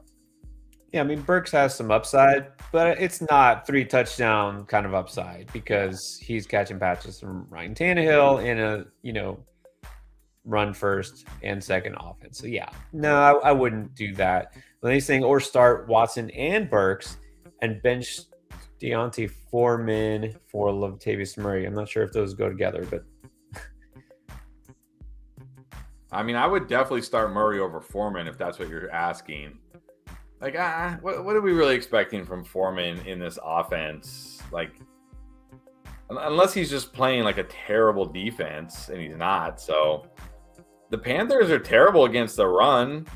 I think Murray can at least do okay, and we know he at least if they get near the goal line, he'll get the ball. So I think I'd rather play Murray than Foreman. So if you can bench Foreman for Murray and then flex Burks, I think I'd do that. Yeah, this week, given the matchups, yeah, I would do that too, actually. Go ahead and start Murray. Ron Rug, would you go Pittman or Olave?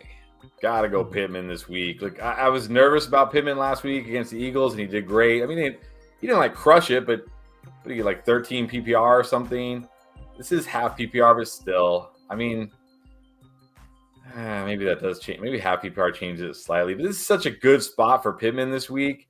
He's got to score a touchdown at some point, right? I think I still go Pittman, but it's closer in half. I will say that. It is close. These guys are very similar. Number one team on their offense, not spectacular passing offenses either way. But I like Pittman this week. I'm feeling a big week. I'm going with my gut. I'm gonna go Pittman.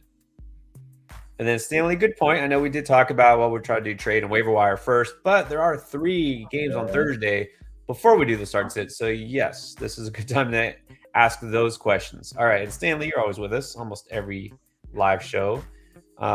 So he had a super chat here. He needs 1 QB, 2 running backs, 2 receivers, and a flex. So here we go. Dak, Lamar. Wow, I'm going Dak at QB pretty easily. Dak at QB. All right, Dalvin Cook, Etienne, Walker, and Pierce. And he's two running backs. I think you got to go Etienne and Walker. It's hard to bench Cook, but Cook does have a tough matchup this week. So I think when you have guys like Etienne and Walker, I can bench Cook. Yes. I mean, technically, he has the toughest matchup for running backs against New England, fewest fantasy points to running backs. So, yeah, Walker's smash spot in Etienne. Yeah. All right. Then we got Evans, Higgins, the Sun God, CD. Man, you got a team. You got to go CD and Higgins. I just can't ever bench those guys. Yeah. Love Higgins this week. You got to go CD. So, who's the flex? Is it the Sun God or Evans or Cook? Not Cook, because when you have those other options, look, maybe Cook rips off a long run like he did against Buffalo or something. But when you've got these other options, I'll just sit Cook like you said, in a really tough matchup. I'd probably go slight edge to Amon-Ra this week. So I'll go Etienne Walker, CD Higgins with Amon-Ra as my flex. Yeah, I already said I'm feeling a big game from Amon-Ra, potentially. Yeah, hard to bench Evans, but look at your team. You got CD Lamb, you got T. Higgins, you got Amon-Ra. Yeah. So those are the 3. And then at running back, Etienne and Walker, and going Dak over Lamar. I mean, yeah, it could be good there. Yeah, Mr. Jones, whatever your question is, just throw it up there again because I couldn't find it going back, and I don't want to go all the way back there. So I'm curious now about the Boyd thing. I thought it was a good question. I was going to put it up. I just missed it. Blair Davis, welcome back, Blair. Pittman or Jeff Wilson in full PPR? It is tough. It is tough because they're both in great spots. Man, this is really tough. Really, really tough.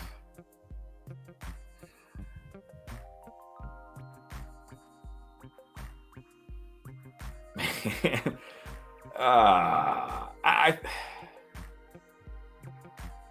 I think if it was my team, I go Pittman, but I could definitely see Wilson outscoring him and making me regret it. But I think I go Pittman personally, but I'm not going to argue with anybody that says Wilson. Yeah. Again, so tough. Here to bench a guy like Wilson, I know we're going to talk about him. And look, sometimes there's guys that will put, just not to give anything away, but let's say we have our boom picks, right? We pick guys we think could go off, and you're like, well, how could you say that you aren't going to start him over this guy because you call him a boom? But it doesn't mean that they're going to be the number one player at their position, right? You have to play smart. You have to play matchups. In full PPR, I'm going the receiver. I like Pittman this week. Of course, I like Wilson too, but I'm going Pittman. Yeah, it's really close though. It's close. I could see this going either way. All right, and then we have Justin Savage, another Pittman. Here come the Pittman questions. Pittman or DK? This is just what I was just talking about. I don't want to give the whole video away, but I love both these guys this week. So I don't know. Yeah. Again, I'd probably slightly go Pittman here, assuming it's PPR. It's another really close one, a really close one. They're both in good spots too, so I don't know. I slightly go Pittman, but again, I'm not going to argue with anybody that says DK. Like, fine, play DK. It's almost a coin toss, but I'm actually going to slightly lean DK in this particular matchup. So could be wrong. I mean, that's the thing. It's tough with Seattle. You never know. I mean, Walker should definitely smash. And it's like in any given week, it could be Lockett or it could be DK, right? You never really know, but I'm feeling DK. I'll go DK, but I don't blame you for going Pittman either. All right, and then Chris, not our Chris, but another Chris. Thank you. Which, by the way, before anybody freaks out, that's not dollars. I know. I want to know. I want to know what currency is IDR. You have any idea? I already looked it up. Indonesian. And all right. Very still generous. So are you from Indonesia? That's pretty crazy. We got somebody watching us from Indonesia. That's pretty cool. Welcome. I know, that's what I love, guys. All over. If you see on Saturday and Tuesday and Sunday, we do our chats. We got someone from Argentina, of course, Canada, Mexico. We had what was the other day? We had someone from Spain, of course, all over. Anyways. Here's the question, Chris. Someone offered me Hollywood for Sanders. What do you think? This is a 10-team PPR league, and there's a squad. Let's see. You got Henry Walker, Sanders, Rashad, and Dylan Hilliard. You got Chase, Mike Will. I mean, you're pretty good everywhere, honestly. So, but I would prefer Hollywood over Sanders. So I'll take it. You got Henry, you got Walker, you got Rashad. You should still be okay at running back without Sanders. And I prefer Hollywood to Sanders, so I'd say take it. Yeah, I think I do this because Sanders isn't starting for you. With Henry Walker, you're good. It's PPR. I prefer Hollywood as well. So it's fair, though. Again, this seems like a pretty even trade. Yeah. This hopefully helps both sides. If the guy needs a running back and, you're benefiting from Hollywood. I think just the fact Chase, we don't know for sure he's back next week. Mike Williams, we don't know for sure he's back this week. I think you could use the help more at receiver right now anyways. So I would do that. George, welcome back. George Plamontoras, always George. With us on the chat. So 9-2, that's what we want to hear. Also a 10-team PPR league. So here we go. We got Hurts, Etienne Walker, Jefferson, Hill. Jeez. Nice. Moreau and Harris at the flex. I'm assuming Najee. Hopefully Najee. And then you got Fields on the bench. Mitchell, Cooper, White, Slayton, Everett on the bench. Cooper on the bench. Okay, well, you got Jefferson and Hill. Obviously, you're good there. Everett. Okay, so if Everett comes off and plays, you're switching him for Moreau. We had this kind of similar question earlier. Yeah, if Everett is like a full practice, not on the injury report, good deal. I like Everett a little bit more than Moreau. But if there's any doubt, like if he's questionable, then just play it safer with Moreau. My thing is like, do we like Cooper more than Harris at the flex? Well, that's what I'm wondering. And so he asked, did my Pittman for Najee trade paid off? I mean, it looks like you got Najee at the right time. I mean, Pittman's coming back too, but yeah, you could have come away really, really strong with that. Like Najee this week, but what's Cooper? I mean, like, can you bench him at this point? I don't think you can. I don't think the upside is too. Yeah, sure, he could have like a down game.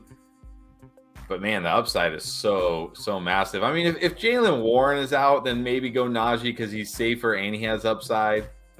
I think you're good either way. I think right now I'm leaning Cooper. But, yeah, if Jaylen Warren doesn't play, then okay, I go Najee. He's got a higher floor and he's got a pretty good ceiling too. So the thing is, like, he's 9-2. You got a stacked team. I mean, you don't need to play it safe. Just go for the Cooper. So yeah, agree. You're good everywhere. It's the only thing we might switch out Cooper for Harris, and then Everett for Moreau. But only, again, with Everett, we've been saying this a lot. With Everett, you have to watch the injury reports. Yeah. Too early to know for sure. He's missed a couple of weeks. Will he be back? It's hard to say.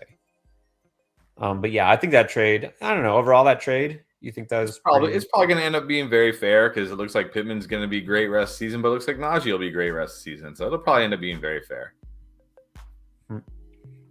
And you got Jefferson, Hill, and Cooper, so it's not like you're going to miss Pittman. Yeah. Well, exactly. You're You're good. I don't think. Look, and I like that you have Slayton too, and a lot of teams he'd be starting this week, But and then Stanley from back before, if you remember, upside wins championships. That's what we Yep. say, and it's true. Yep. Upside wins. All right. Always have to give a shout out to everyone's favorite childhood flick, Shrek 2 on DVD. Again, when are you going to update the Avatar? I mean, come on, you have to have it. You have to have Shrek in there, or Fiona or something. Eagles or Patriots on defense? I know the Patriots defense has been great, and the Eagles defense has kind of been so-so, but what the Eagles get, Green Bay. Packers, the Pats get the Vikings. I mean, at least the Vikings could put points on the board. So Eagles at home, Patriots on the road. Yeah, I think that's kind of the tiebreaker for me. Yeah, I think I slightly prefer Eagles. I don't feel great about Minnesota's offense, but Kirk Cousins hasn't been throwing, picks like mad, and it's not a team. Although, you know what? Now that I think about it, here was the other thing I remember now. I was worried about Christian Darrisaw, their stud offensive lineman. Yeah. He's out, right? Isn't he out for the season? Yeah. Well, I don't know if it's a season or not, but he's definitely out. Might be season, but he's definitely out. That's gonna hurt them. But I don't know. I think I might go Eagles. Yeah, it's like it's defenses. It can go either way, right? So, yeah. Like Aaron Rodgers will take sacks. Aaron Rodgers throwing interceptions this year too, so I'll still take the Eagles. Yeah, and then Mariota or Ryan in a 2 QB league.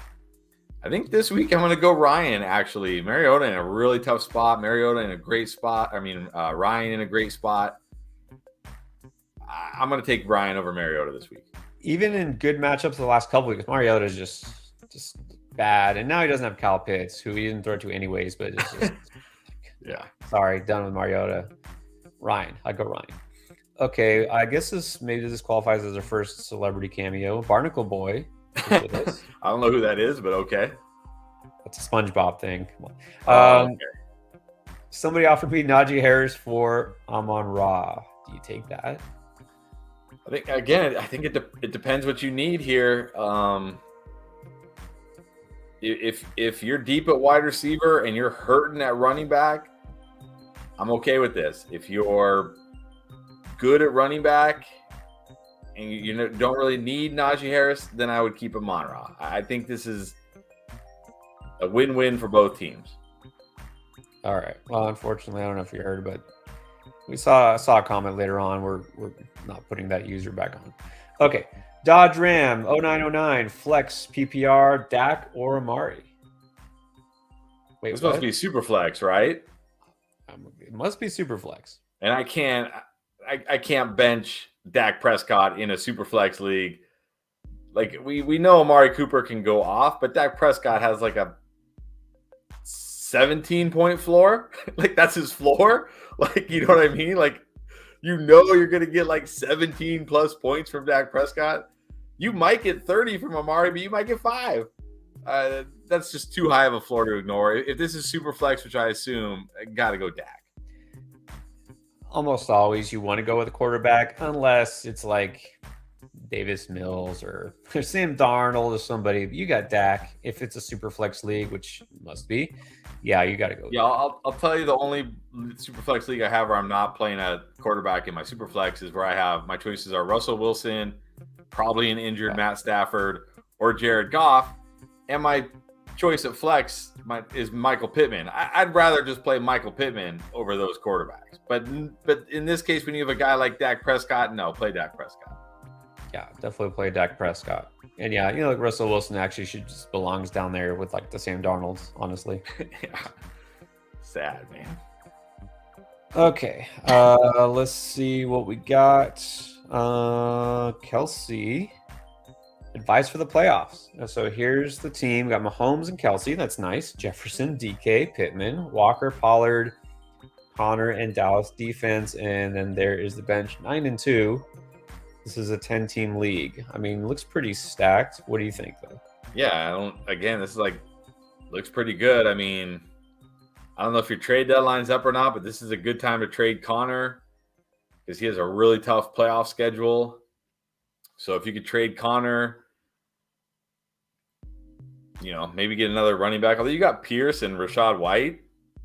So maybe if you could trade Connor for another wide receiver, just to shore up that position a little bit. But honestly, this is a really good team. Like, if you don't do anything, I think you'll still be fine. It's a really good team. Yeah, that's the only thing I would say. Maybe the depth at receiver is a little. I mean, it's not bad. It's just a little shakier. Like, if Pittman is a solid wide receiver 3, that's fine. Watson, who knows? OBJ, will he play? Who knows? Yeah. But you're pretty good. That's the only thing I would say. But probably if you're gonna trade Connor, don't you wait till after this week since he's set to smash? Well, if your trade deadline keeps going, but I know most trade deadlines were last week. I know some are this week. So yeah, if you could trade him next week, then wait until he smashes this week. But, okay, so now as this trade deadline is passed. Well, then you just have to kind of roll with your team, work the waiver wire, but you should be fine with this team. You should be more than fine. I don't see any obvious, somebody you should just drop. I mean, you could drop the Jets. You could drop the Jets defense. Yeah, you could drop you got the Dallas defense. You could drop the Jets defense.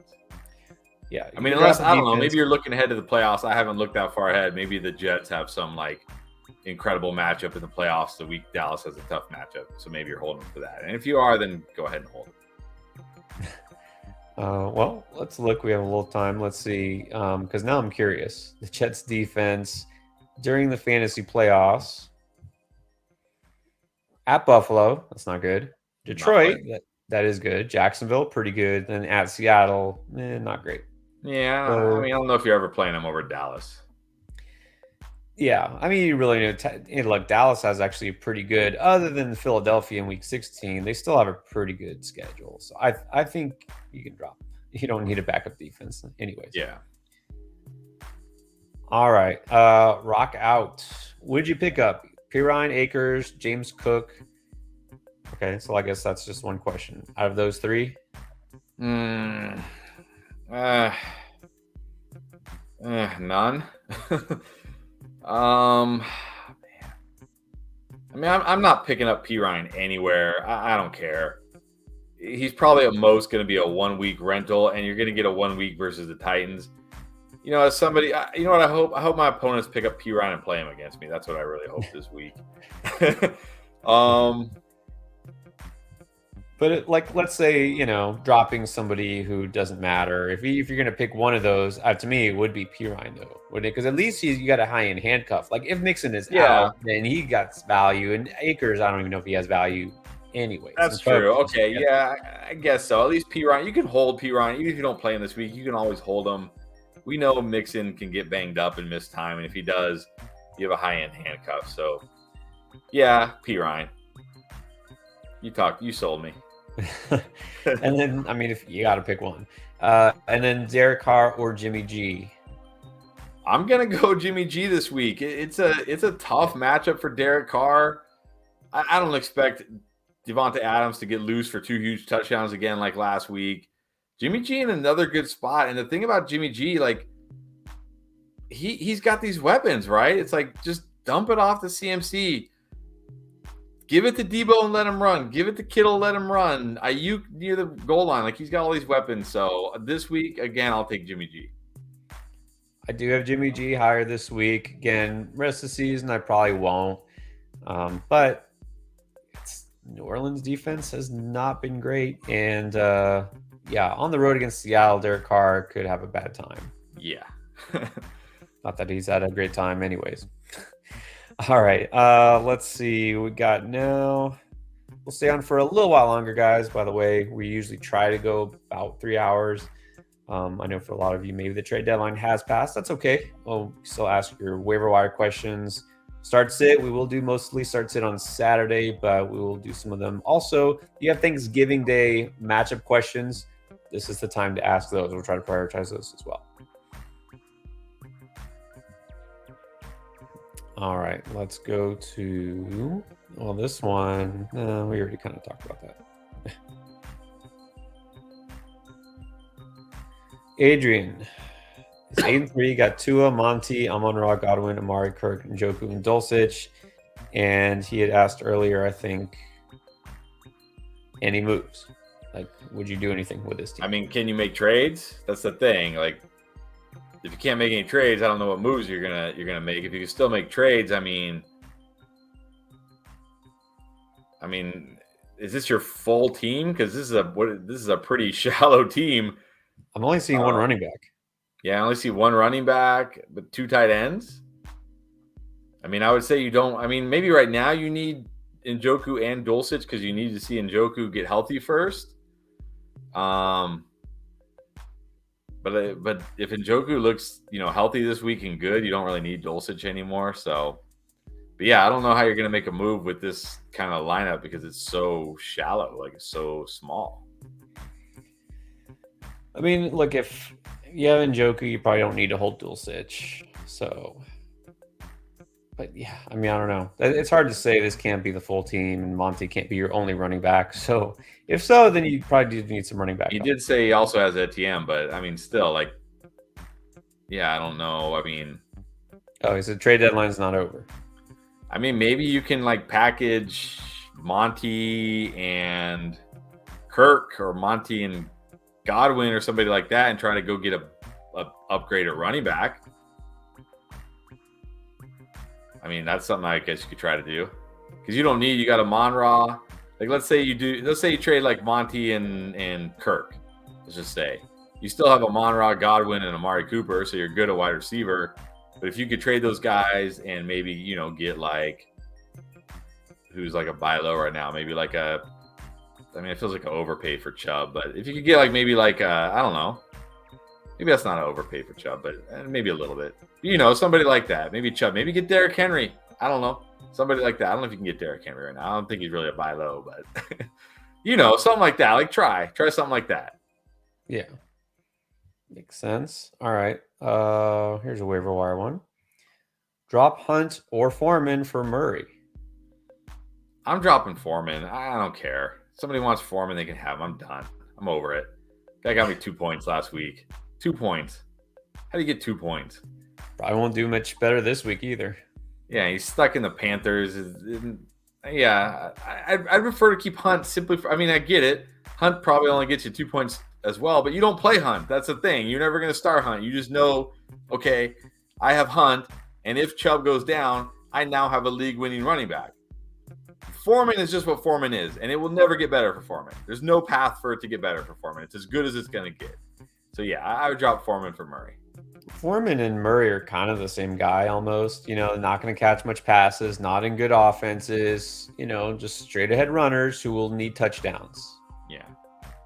That's it. Now, this is going too far. Drop Swift to get Latavius Murray? No. Even if Swift busts the rest of the season, I'd rather have that bust on my bench than Latavius Murray. There's still upside for Swift. Like, I know I don't want to start him right now, but no. I'm not just dropping him just to drop him. Yeah, what you don't want is to drop him, somebody else to grab, like the guy, that somebody that's gonna make the playoffs grabs him, and then in like a couple weeks he's suddenly playing like 60% of the snaps and he's going crazy, and now you got to play against that guy in the playoffs and he's got Swift, and you're like, what have I done? Right? What have I done? That's a good point too. Here's the thing too, like with Swift, the only thing he's doing is scoring touchdowns. With Murray, it's like that's it. That's kind of his path to fantasy success, if you want to call that, is that he scores touchdowns. He has scored like 4 touchdowns in 6 games. Well, Swift is scoring touchdowns at least, and he can catch passes. So he still has basically the same floor as Murray, even right now. But no, I wouldn't do this. We could, I think you could probably do this. Drop Tony for DPJ. Yeah, I'm done with Tony. Like, done. Like, what? Done. I got suckered into it. Like, I'm a sucker. I fell for it. I fell for Tony. I fell for the, it's like, we all did. Yeah, it's like when you go to Vegas, you got like $1,000 in your pocket. You're like, oh, this is it, baby. And then you go home broke, right? And you're like, why did I do that? Why did I do that? Right? That's Kadarius Toney. It's like, you see the bright lights, Yeah, but without the fun. Yeah. Well, but then in the end, you're broke and you don't even have enough gas to put in your car to get home or whatever. And That that's sounds like Kadarius it. Toney. Flex Demarcus Robinson or Leonard Fournette. Okay. I get why this is actually a question because Demarcus Robinson did have a good game. He's their only receiver, but assuming Leonard Fournette is good to go and plays, I can't bench him for Robinson. It's a great matchup for the Bucs. He's still going to be involved. He always has chances to score. He'll catch passes. I still got to start Fournette. The Robinson thing, maybe he's going to be the wide receiver one going forward. Maybe that was like something they talked about during the bye week, but it still feels like you're chasing last week's points. I mean, You remember a couple of weeks ago when Nick Westbrook-Akine had 2 touchdowns and 128 yards? Yeah, just saying. I wouldn't do that. I would go for it. Yeah. All right, Dodge Ram 0909 with another one. Thank you for the super chat. Thank you. So here we go. We got an 8-team league. You want to chime in on the 8-team league thing? Nah, that's fine. All right. Herbert, Adams, Hopkins, Barkley, Walker, Pierce. Okay. Prescott as a super flex. Nice. Buffalo and Carlson. Schultz at tight end. Here's the bench. Cooper, Olave, Patterson, Deshaun Watson, Christian Watson, and Jamar Chase. All right. Well, what do we think? This is an 8-team league. Okay, I will say this. I'm not going to rant about an 8-team league, but I will say if you're going to do an 8-team league, make it super flex. Good job. At least it's super flex. So, you have to at least have 2 quarterbacks. So good job, you guys, your league on that. I like to see that. I mean, it's an 8-team league, so you're going to be stacked. You should be stacked. You are stacked. You got. Yeah, I don't know what. You're stacked, but it's an 8-team league. You should be stacked. So, especially when Chase comes back, you're going to be really stacked. So, yeah. Yeah, because exactly. That means you're going to push. Well, I guess you would push either Hopkins or Cooper to your flex, and then Pierce would be on your bench. Yeah, you're gonna go from Pierce in your flex to Hopkins or Cooper in your flex, with Chase in your lineup. You're gonna be more stacked. Yeah. So for this week, would you put Pierce at the flex, or would you go Cooper or Olave? I'm going Cooper over Pierce. Pierce is fine. He's got that floor, but this is an 8-team league. You're not winning by flooring the other guy to death. You're gonna have to score points. You know what I mean? Because I'm sure your opponent's gonna score a lot of points because their team's probably pretty stacked too. So I'm going Cooper. Yeah, I go Cooper too. This is PPR, full PPR. You go with Cooper. Yeah. Pierce, again, not a bad matchup for him, but we've seen what Cooper can do. I think you're better off with him this week. All right, that's a good team for sure. All right, Blair Davis with another one. You start both Pittman and Jeff Wilson and bench Chubb. I can't. Look, I know it's been a couple down games for Chubb, but I can't bench him. Not yet. Look, I'm not ready to claim the W on Chubb just quite yet. There's still a part of me that thinks maybe Chubb just went on this crazy touchdown heater to start the season and now he's cooling off. But I'm not ready to say that yet. You still have to start Chubb every single week. Yeah, he's one of those guys you just can't bench, even though he'll have some down games. I mean, it happens, and I get it. You're kind of tilted because the last couple weeks it's happened. Look, on paper, it's true. This Tampa Bay run defense is one of the best, but Chubb can always score a touchdown for you. He could always break off a big run. That's what he can do. There's no guarantee Jeff Wilson does that. I mean, yeah, he's in a good spot to do it, but there's a difference in talent between Nick Chubb and Jeff Wilson. That's the thing. I remember 2 weeks ago when they're getting just blown out and Chubb was doing absolutely nothing. And I'm in my head, I'm like, okay, Chubb's not going to get any more points because they can't run the ball. And then he runs for a 33-yard touchdown. I'm like, first of all, why are they handing the ball off? They're down 30 points. And second of all, that's what Chubb can do. One play, he can all of a sudden make his day. So, yeah, you can't bench Chubb. And that's why they handed it off to him. And he wanted to clarify, too, that he has Derrick Henry as his RB1. Okay, well, then you can't trade for Henry because you already have him. So he's saying he has Henry as his RB1, so that means he's got Chubb as his RB2. That's pretty good. Yeah, you're good. Just play Chubb. Just play Henry and Chubb. You're fine. I can't bench Chubb, just like you can never put him too low because exactly. And I don't remember what we said between Pittman and Wilson. I think we slightly went Pittman. It's very, very, very close. But I mean, you already have a super high floor with Henry and Chubb, so maybe just go with Pittman and shoot for that. Although Wilson has a good, it's super. If it's me, I'm probably going Pittman in PPR just because I know he's gonna in this matchup probably gonna catch 7 or more passes. So, but it's very close, very close. Yeah. All right, Homer, Rod. I have Dalvin Cook, Walker, Najee, Pollard, Jamal, St. Brown, Adams, Higgins, Olave. Who to start on 2 flex spots? Well, are we going 2-2 and 2? Yeah, I mean these can't all be your choices of flex, right? Like you're only starting 2 of these guys. Like there's got to be like, well, what else? You need 2 running backs, 2 wide receivers, and 2 flex. Is that what you're asking? Yeah, if you can clarify, Homer, you can just throw a regular comment there, and just so we're for sure. I'm guessing it's 2-2 and 2, but we don't want to guess wrong. Let's go back to this in a second, Homer. If you can just throw that information. Just throw that in the chat. You don't have to super chat. Just throw a regular chat on that. Yeah, we'll come back to you. Okay, so Michael, what's up, Michael? What's up, Michael? Replace Pitts. That probably feels pretty good, doesn't it? Just I know. I was gonna say that's not hard. That's not hard to do. Okay, so who do you like? Moreau, Knox, or Ingram? Rest of the season. Yeah, but I'm not picking a tight end for rest of the season. I'm just gonna stream tight end. I'm gonna play matchups, and I like Knox this week. He could definitely score a touchdown in this matchup, but I like Moreau a little bit more. It's a better matchup for Moreau. He's more involved, gets more targets, plays pretty much every snap. I think I slightly lean Moreau this week, but I wouldn't pick up Moreau and just put him in my lineup every week. I'd start playing matchups. Right. Because if those guys are all out there, then you can just mix and match each week. I do think Knox has the biggest upside this week, and I think he's the most intriguing streamer. But if you just want to set and forget, I would go Moreau because Knox has just been he's been pretty disappointing, really, all season. Last week was his first kind of good game against Detroit, which is why I'm interested in him this week. Yeah. But that doesn't mean he'll do anything. So I'd go Moreau. Ingram is just kind of like a boring floor guy. He doesn't score touchdown.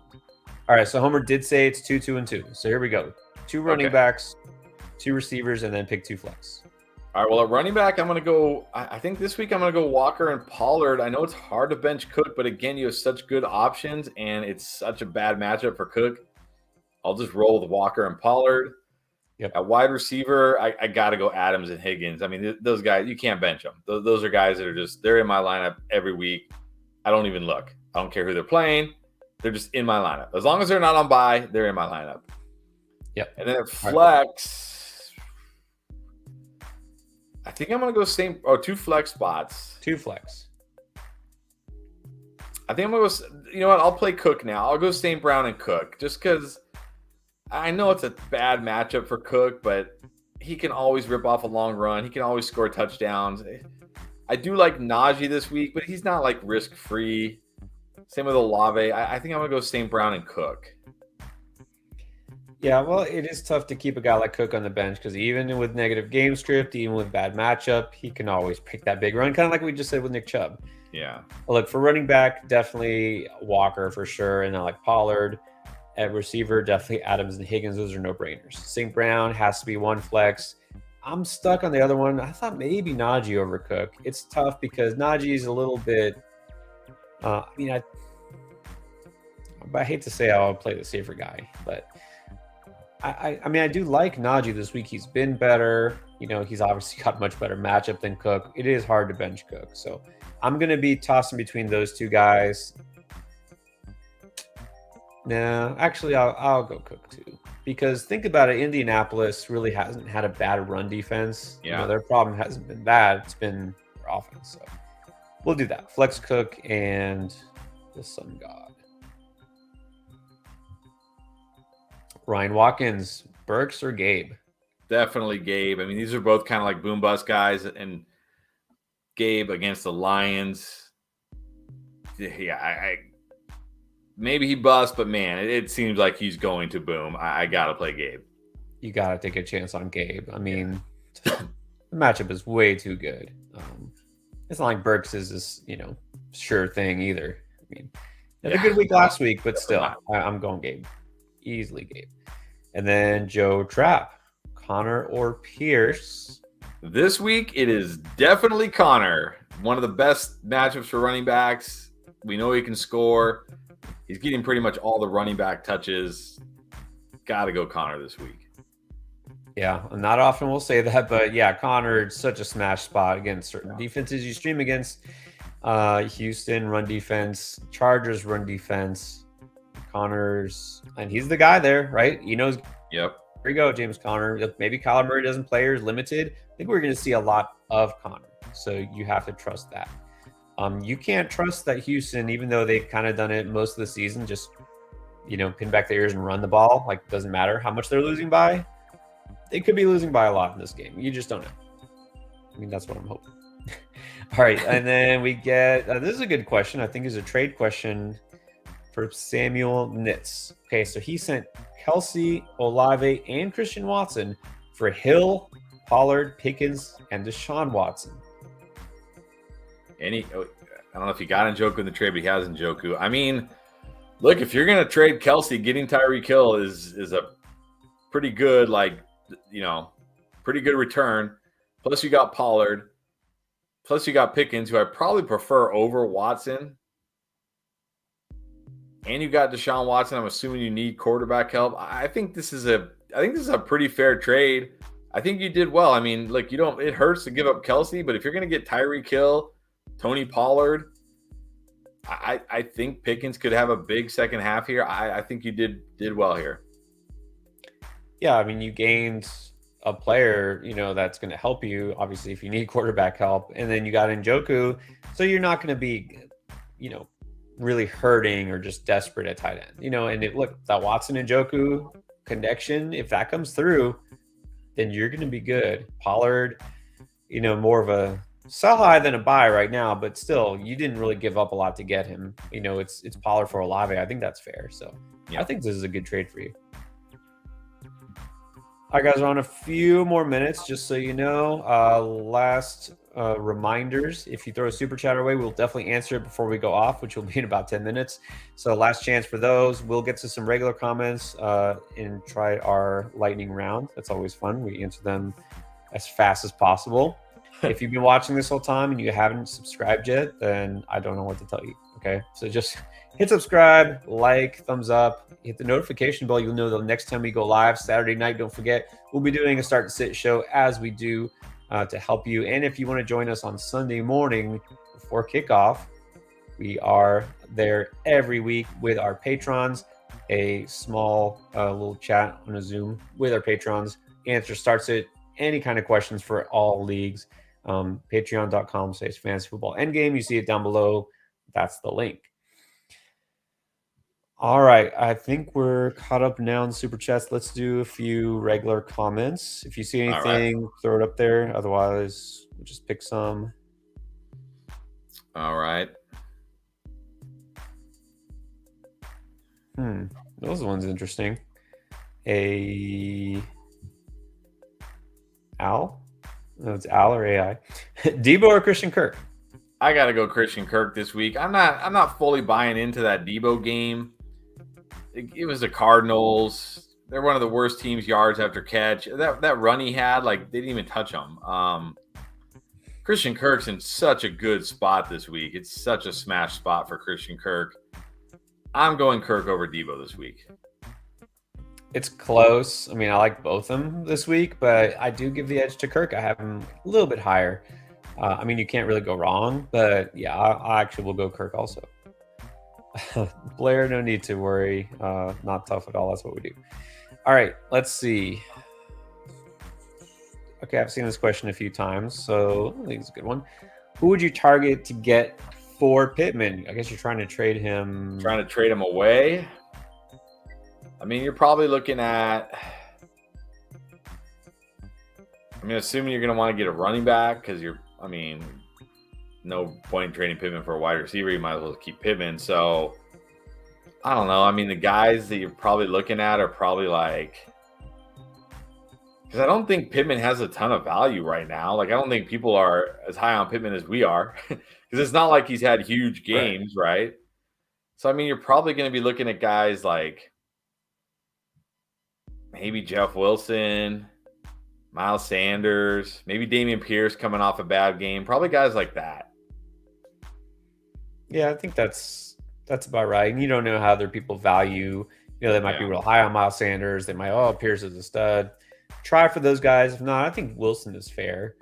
Again, I don't know that this is the best time to try to trade away Pittman. I might wait because I do feel like he should have a good game this week. So I might wait if you can. Of course, we don't know when your deadline is and all that. But yeah. Here it is. Mr. Jones did put in that Tyler Boyd question. Would you drop Boyd for Burks or one of these other guys? Well, I know who I would drop.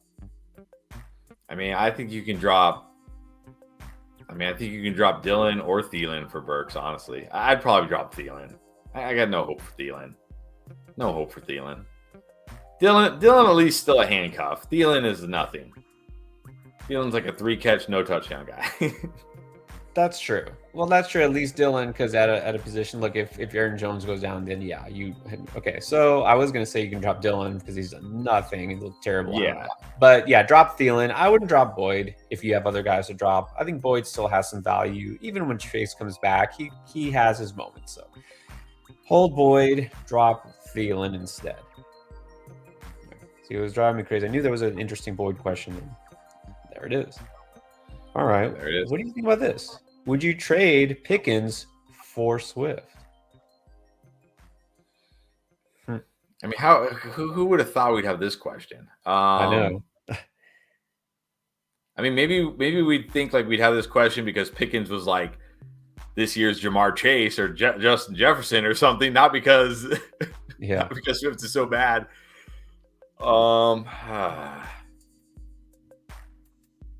Like if you don't need Pickens, if he's like your wide receiver 5 and you're never gonna start him, and you want to gamble on the upside of Swift, I'm okay with it. I think personally, I'd probably want to hold Pickens, but again, if you're in a league where you're never gonna start Pickens, like even if Pickens breaks out, he's not gonna crack your lineup because you have 3 stud wide receivers, then I'm okay with it. You probably shouldn't have to start Pickens, but yeah, I do this if you need to take a swing at RB because your RB2 is maybe kind of sketchy. Sure, but I wouldn't do it because I feel like I'm getting a deal and buying low on Swift. He's going to be a stud. So only if you feel like you need to make this deal, right? You need that upside. Camille, I know we kind of talked about this whole rest of the season thing. If those are your options and you're just streaming, just stream. But in a vacuum, JJ, I guess Juwan Johnson or Dawson Knox rest of the season, you like? I mean, I don't know, neither. But again, I would just play Knox this week because I like him much better this week, and then just figure it out next week. Honestly, like I wouldn't just.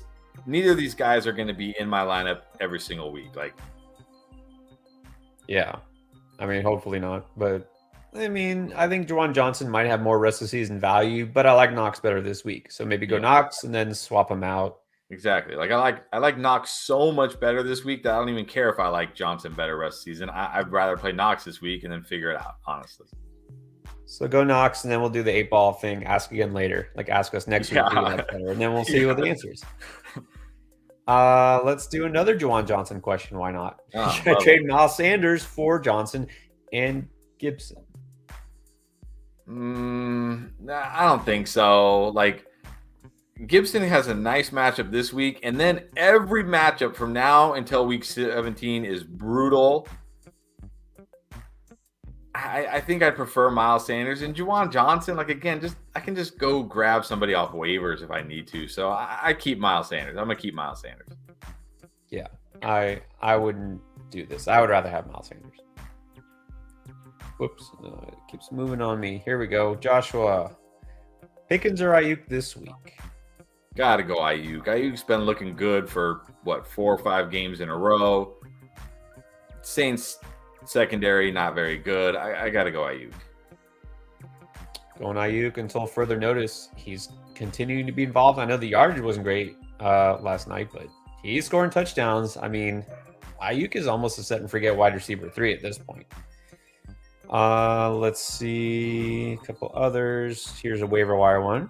Would you drop Campbell to pick up Burks?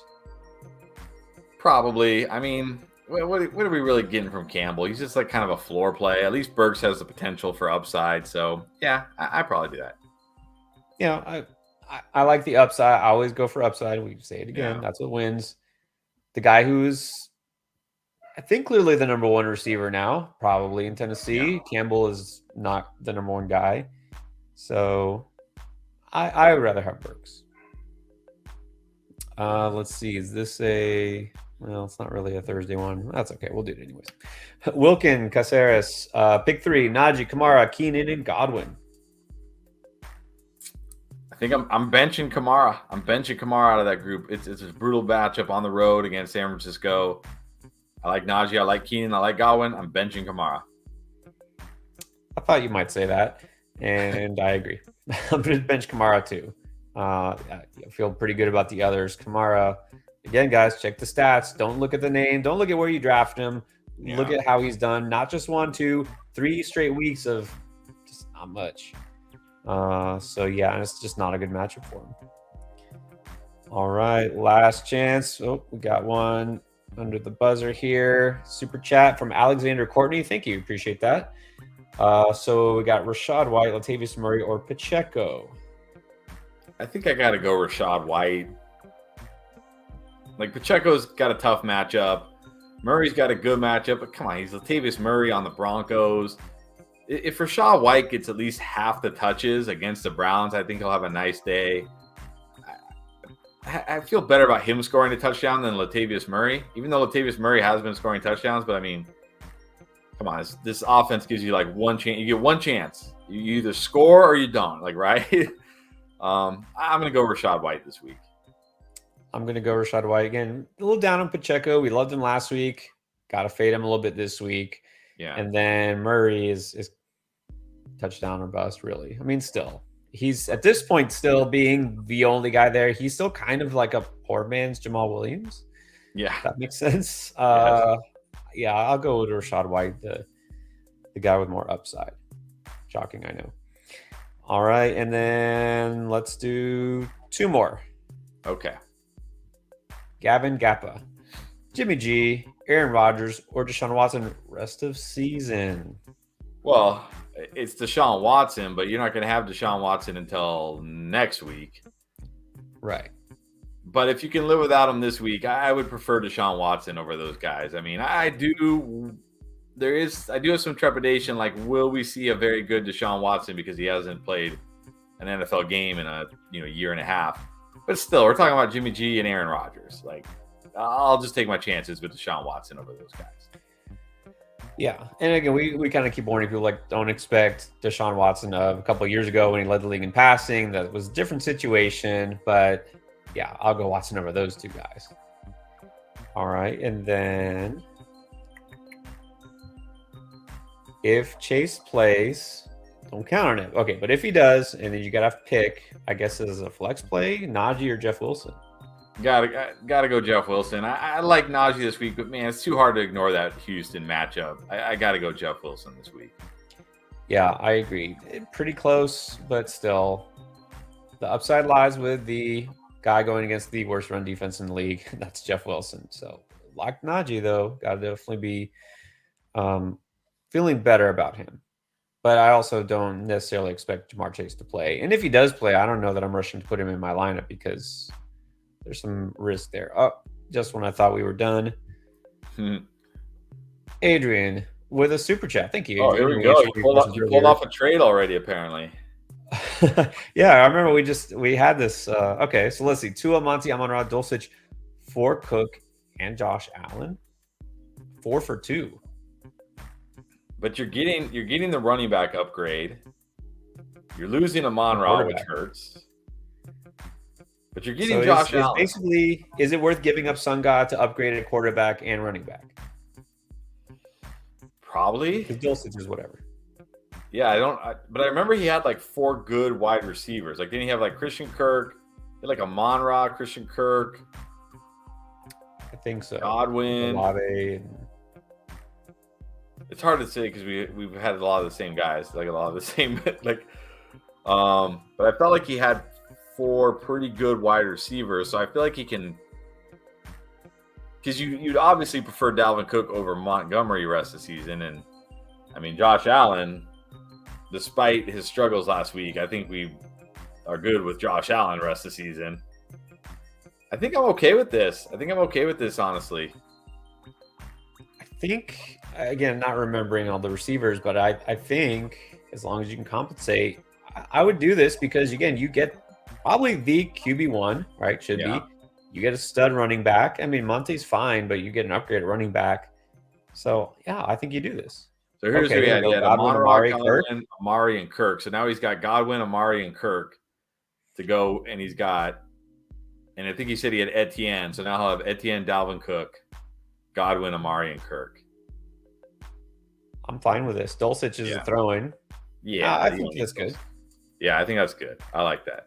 You know, like you're 8-3, you're kind of trading from a position of strength, and you're making your team, your starting lineup better. You don't really have like a clear wide receiver 1. That's the only thing, but you have 3 guys who all have big upside. So I think this is good. All right. And then one final one. Paul Framo. Did I win this trade? Gave Henry and Hawkinson for Kelsey and Wilson. I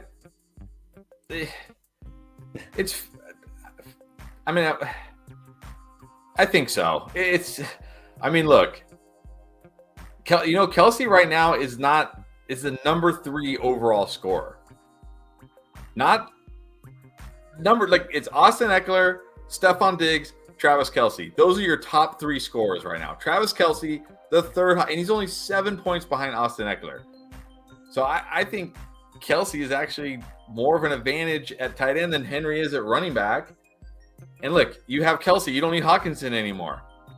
You got Jeff Wilson. That's not bad.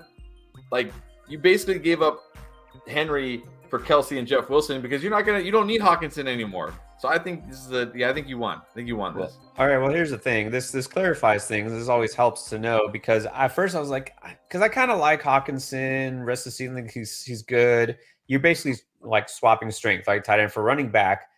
But now seeing this, he says he's 8-3, has Nick Chubb and Joe Mixon at running back already. Well, then losing Derrick Henry doesn't really hurt as much, right? Because you got Chubb and Mixon. So yeah. I think then that was worth it. I do think that's a win for you. Yeah, I think it's a win even still because, like I said, Travis Kelsey is such a cheat code right now that nobody else has. Like, yeah, you have Henry, you're feeling good, but you're not feeling as good as a person with Austin Eckler. You know what I mean? Or, like, are you feeling as good as a person with Barkley? Like, maybe after last week, but not before last week. Like, you know what I mean? But if you have Travis Kelsey, you're feeling better than everybody. Like, no one's feeling as good as a person with Travis Kelsey. Yeah. And, again, you're really not going to miss Henry as much having those 2 stud running backs already. So I think this is good for your team. All right, so this is our last official one, and brings me to a good question. All right, Tristram wants to know, you had to pick 2. All right, so who are you sitting? The stuffing, the green bean, or the cranberries? I'm sitting the stuffing and the green bean, and I'm just going double cranberry. Like, yeah, I'm not a big fan of Thanksgiving food. You know what my kind of Thanksgiving is like? Brisket, mac and cheese. Like, give me that. Like, turkey, stuffing, not really a big fan. But I do like cranberry. I didn't think it was possible. Just lost a little bit of respect in my eyes. No, I already know this. I know because we went to the expo, right? We just lose a bunch of viewers and subscribers right there. No, yeah, just ignore that last. Look, when we went to the Fantasy Football Expo, I know this. He's a protein first, second, and third guy. Not too much in the carbs. He's actually health conscious. I'm not. Although I can afford it, I guess, because I just have one of those frames. I find it hard to gain weight, no matter how much I eat. So I pile it up. Stuffing is the 1.1 of Thanksgiving sides. Mashed potatoes, whatever kind of potatoes. Number 2. If I have to sit one of those, it's probably going to be the cranberry, to be honest. See, that's so weird. That's just weird. Like most people don't like the cranberry, but I do. And I like the cranberry now, but you know what? I'll just tell you this as short as possible. When my growing up Thanksgiving, cranberry I knew was that jelly that came out of the can. Yeah. It just looks odd and it's not super tasty. It's not like real cranberry, and so I just never had the cranberry because it was that. So yeah, now I'm okay with cranberries, but all right. All those discussions will be had in the Discord. We're going to have to talk about the sides and all this Thanksgiving stuff. And of course, we'll be very active on Thursday with all those games going on all day long. You better believe we'll be on there, as well as eating stuffing or cranberry, whichever one you like. All right, guys, thanks for joining us. We are 3 hours in, which means we are out. We will be back on Saturday night, as always, to answer all your start-sit questions. Even though there's going to be games played on Thursday, there's still going to be a full slate on the weekend because there's no buys this week. Yep. So we'll be there to answer all your questions. Of course, if you haven't already, hit subscribe. You can join us on Sunday morning if you are at Patreon, which means just go to patreon.com/fantasyfootballendgame, and you can figure out what that's all about. And that's it. All right, guys. Happy Thanksgiving. Yeah. Good luck this week and enjoy your vacations. Happy Thanksgiving, everybody.